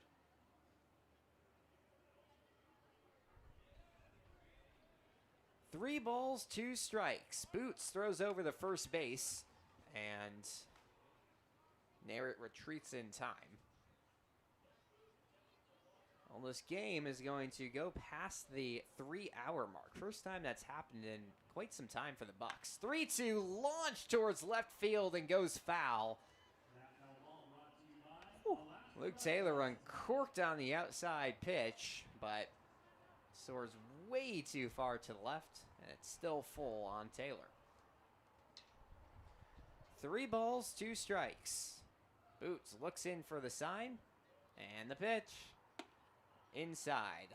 So, a full count walk offered by Jack Boots. Joey Narrett gets to second base. Luke Taylor into first. And Landon Underhill comes to the plate. The left-handed shortstop wants to do some damage. So funny when Luke Taylor walks. He has so much stuff that he takes off. Corey Bantam, who's now on deck, looked like he was carrying over like a pizza pie. He's back to the he's dugout. still ripping stuff off his arms over there at first base. First pitch, Underhill grounds it towards third. Double take, the throw to second is in time. Relay throw not. Teasing took a second to throw over to the bag, but he gets one out, and there's runners in the corners with one away. Pretty routine ground ball that often would lead to a 5-4-3 putout. But Teasing plays it safe, gets the middle runner. And now there's 2 runners on with 1 away for Sean Toger. The first baseman, first pitch breaking ball misses outside. 8:58 local time here in Anchorage, Alaska. Still bright out. Lights have not come on at Mulcahy Stadium. 1-0 pitch.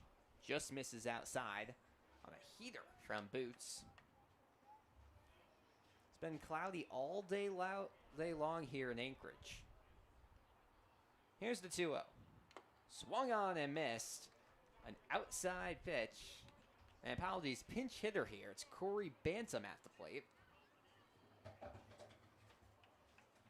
So Bantam ahead in the count 2-1. Next pitch. Swung on and missed. Outside fastball chased. And it's a 2-2 count.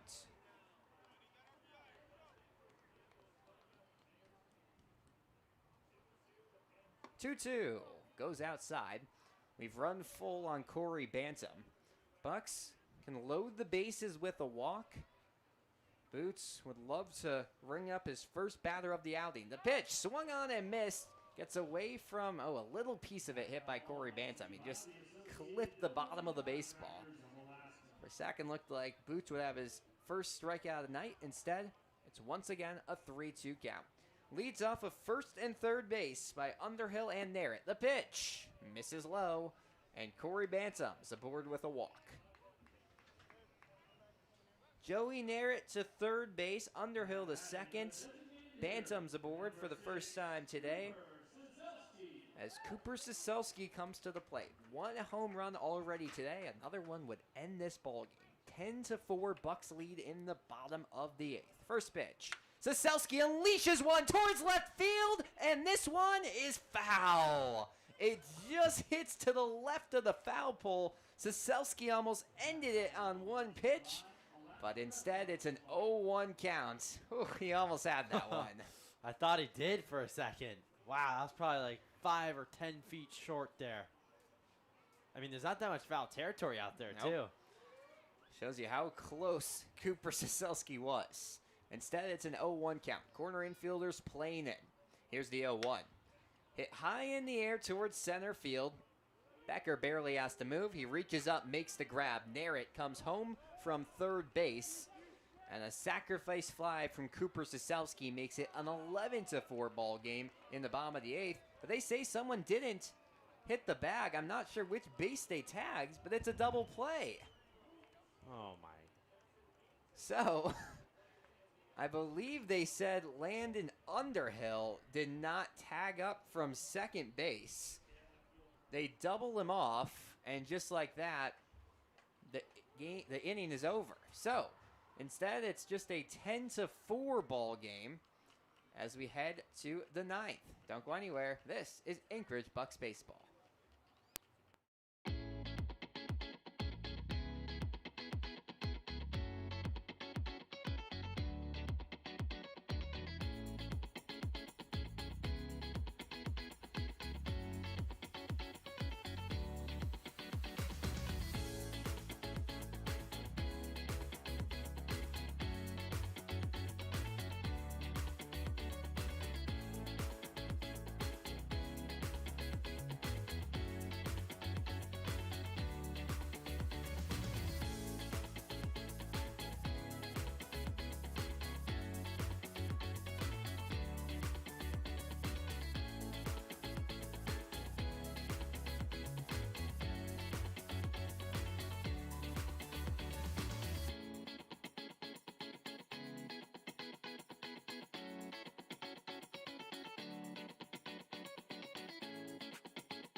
Back here at Mulcahy Stadium, top of the 9th inning.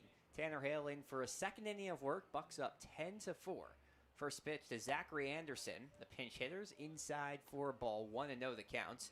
Anderson pinch hitting for Adam Bergholt, who did the catching duties for the first 8 innings today. Here's the 1-0. Breaking pitch in there for a strike. Small slider from Tanner Hale, and it's a 1-1 count. Anderson, almost a hero last night. Led a 5-run 8th inning for the Pilots. As he grounds one off the leg of Hale, Anderson will get the single, and Hale is doubled over in pain. A slicer straight into the leg of Tanner Hale, and he cannot get up off the ground. We'll take a quick break here at Mulcahy Stadium. Don't go anywhere. This is Anchorage Bucs Baseball.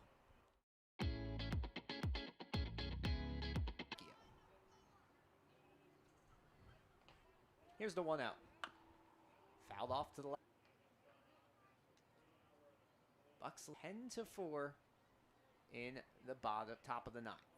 Here's the 2-0. Breaking pitch just hits the outer third. Currently shows it at a 21-4 lead for the Bucs.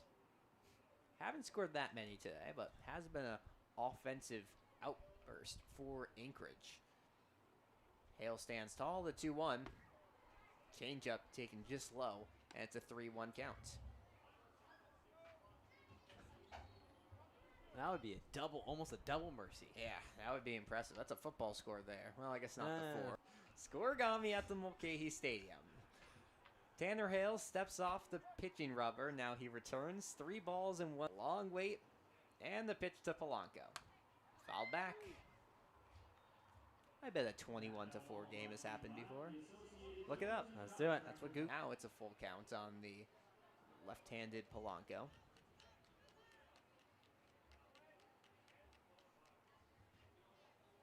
Hale looks in for the sign and the pitch. Polanco lines it, and it's down for a base hit in left field. Jumps over the head of Kai McGarry. Anderson for Edison Polanco. Like a funky bounce in front of Kai McGarry, and the ball just hopped over. And still no outs for Scotty Fagan. Wow, the game that keeps giving here at Mulcahy Stadium. Yeah, just a wonky bounce one. Usually this field has no weird bounces. Perfectly manicured outfield and a turf infield. First pitch to strike on the inner corner. Fagan came in inning number 8 for B.J. Rodriguez. He singled and came around to score. Here's the 0-1. Swung on and missed. Heater from Tanner Hale. That was the loudest pop we've heard out of a Hale pitch today. Down his lofty 22.5 ERA. Hasn't given up a run yet. The 0-2. Fouled off sharply to the right side. That one ricocheted off the fencing and went all the way over to second base. Edison Polanco will pick that one up and chuck it towards the Bucs dugout. Wow, you could hear that one. Yeah, that was like a big ring. Sounds like a soccer ball off the crossbar. Yeah. So, an 0-2 count on Fagan after the loud foul ball. Here's the pitch. Taken low and outside. A 1-2 count. Landon teasing on deck. Hunter Klotz in the hole here at Mulcahy Stadium. Bucs number 1 of the Mayor's Cup. Tanner Hale steps off the rubber before throwing the 1. One of 2 games in action here tonight in the Alaska Baseball League. Canucks facing off against the Miners. 1-2. Misses low. That game has gone final over in Palmer. The Miners with a 4-3 win over Chugiak to win their 12th consecutive game. No one can stop Matsu right now. The 1-2. Breaking pitch left outside. Both the Bucs or the Pilots hypothetically could make up a little bit of ground in the standings. But currently the Miners sitting pretty. Enter today 6 games up of the Bucs. The 3-2. Fastball misses low, and the bases are loaded here in the top of the 9th. Still no outs. With a 6-run lead for the Bucs.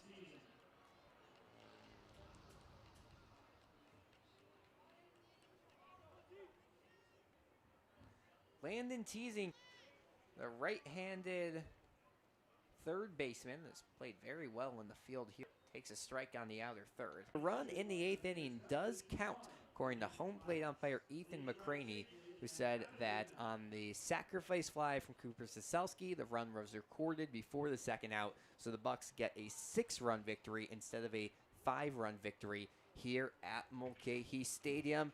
And Milo, just an overall good performance from the Bucs here tonight. Yeah, the big bash off of Kai McGarry's bat. Over and right, Joey Narrett hit a big bomb. So just a really nice day for the Bucs overall, and one that they needed after getting walked off yesterday against the Miners over at Herman Brothers Field.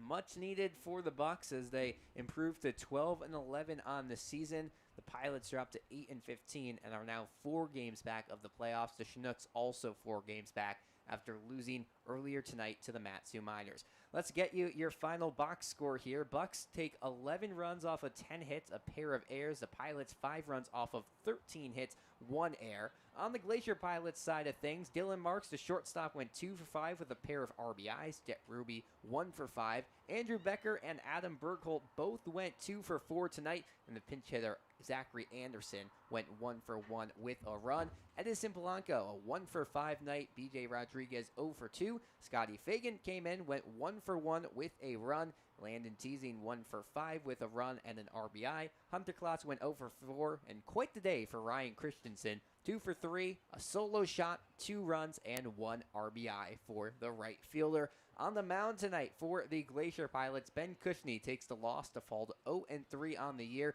3 1/3 innings pitched for the left-hander. He went 6 hits, 7 runs, all of which were earned, 4 walks, 2 strikeouts, and gave up 3 home runs. AJ Frausto pitched 2 2/3 innings of 3-run relief, giving up a pair of hits, 3 walks, and 2 strikeouts. Jack Boots, a pair of innings, giving up 2 hits, 1 run, and a pair of walks. A wild pitch for Ben Cushney and a hit-by pitch for AJ Frausto.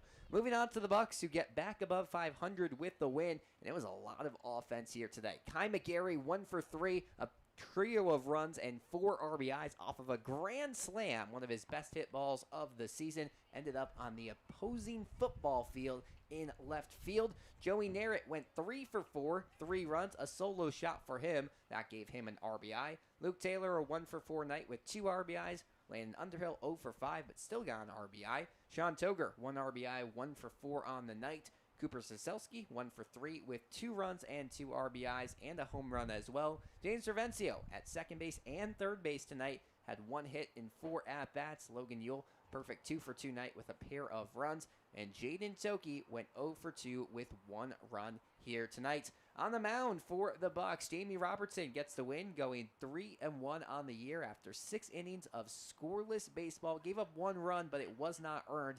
4 hits and 4 walks to go along with 8 strikeouts. Carl Colavecchio with an inning and a third of work, 3 runs, 6 hits, no walks, and 1 strikeout. And Tanner Hill goes 1 2/3 innings with 3 hits, 1 run that was earned, 1 walk, and 0 strikeouts. A weird night of baseball here at Milo, but the Bucs come out on top. Yeah, it was a weird game. It was sort of like a dominating game for the Bucs, but also at the same time they didn't win by a dominating, like a big blowout. It was still just 6 runs, but overall, really nice day at the ballpark for the Bucs and a big win. You know, the first game of the Mayor's Cup, you gain a game on the Pilots, who are beaming down on you for a second place playoff spot. So just a nice day on a beautiful afternoon here at Mulcahy. Well, that just about wraps our coverage up here tonight at Mulcahy Stadium. Game 2 of the Mayor's Cup comes up tomorrow at 6 p.m. We'll have full coverage here beginning at 5:45 on the Anchorage Bucs YouTube channel as the Bucs go to win back-to-back Mayor's Cups games and series here at Mulcahy Stadium. Your final score here at Mulcahy Stadium, it's the Anchorage Bucs 11, the Anchorage Glacier Pilots 5. From Milo Hoffman, my name's Alex Burstein, saying so long and good night.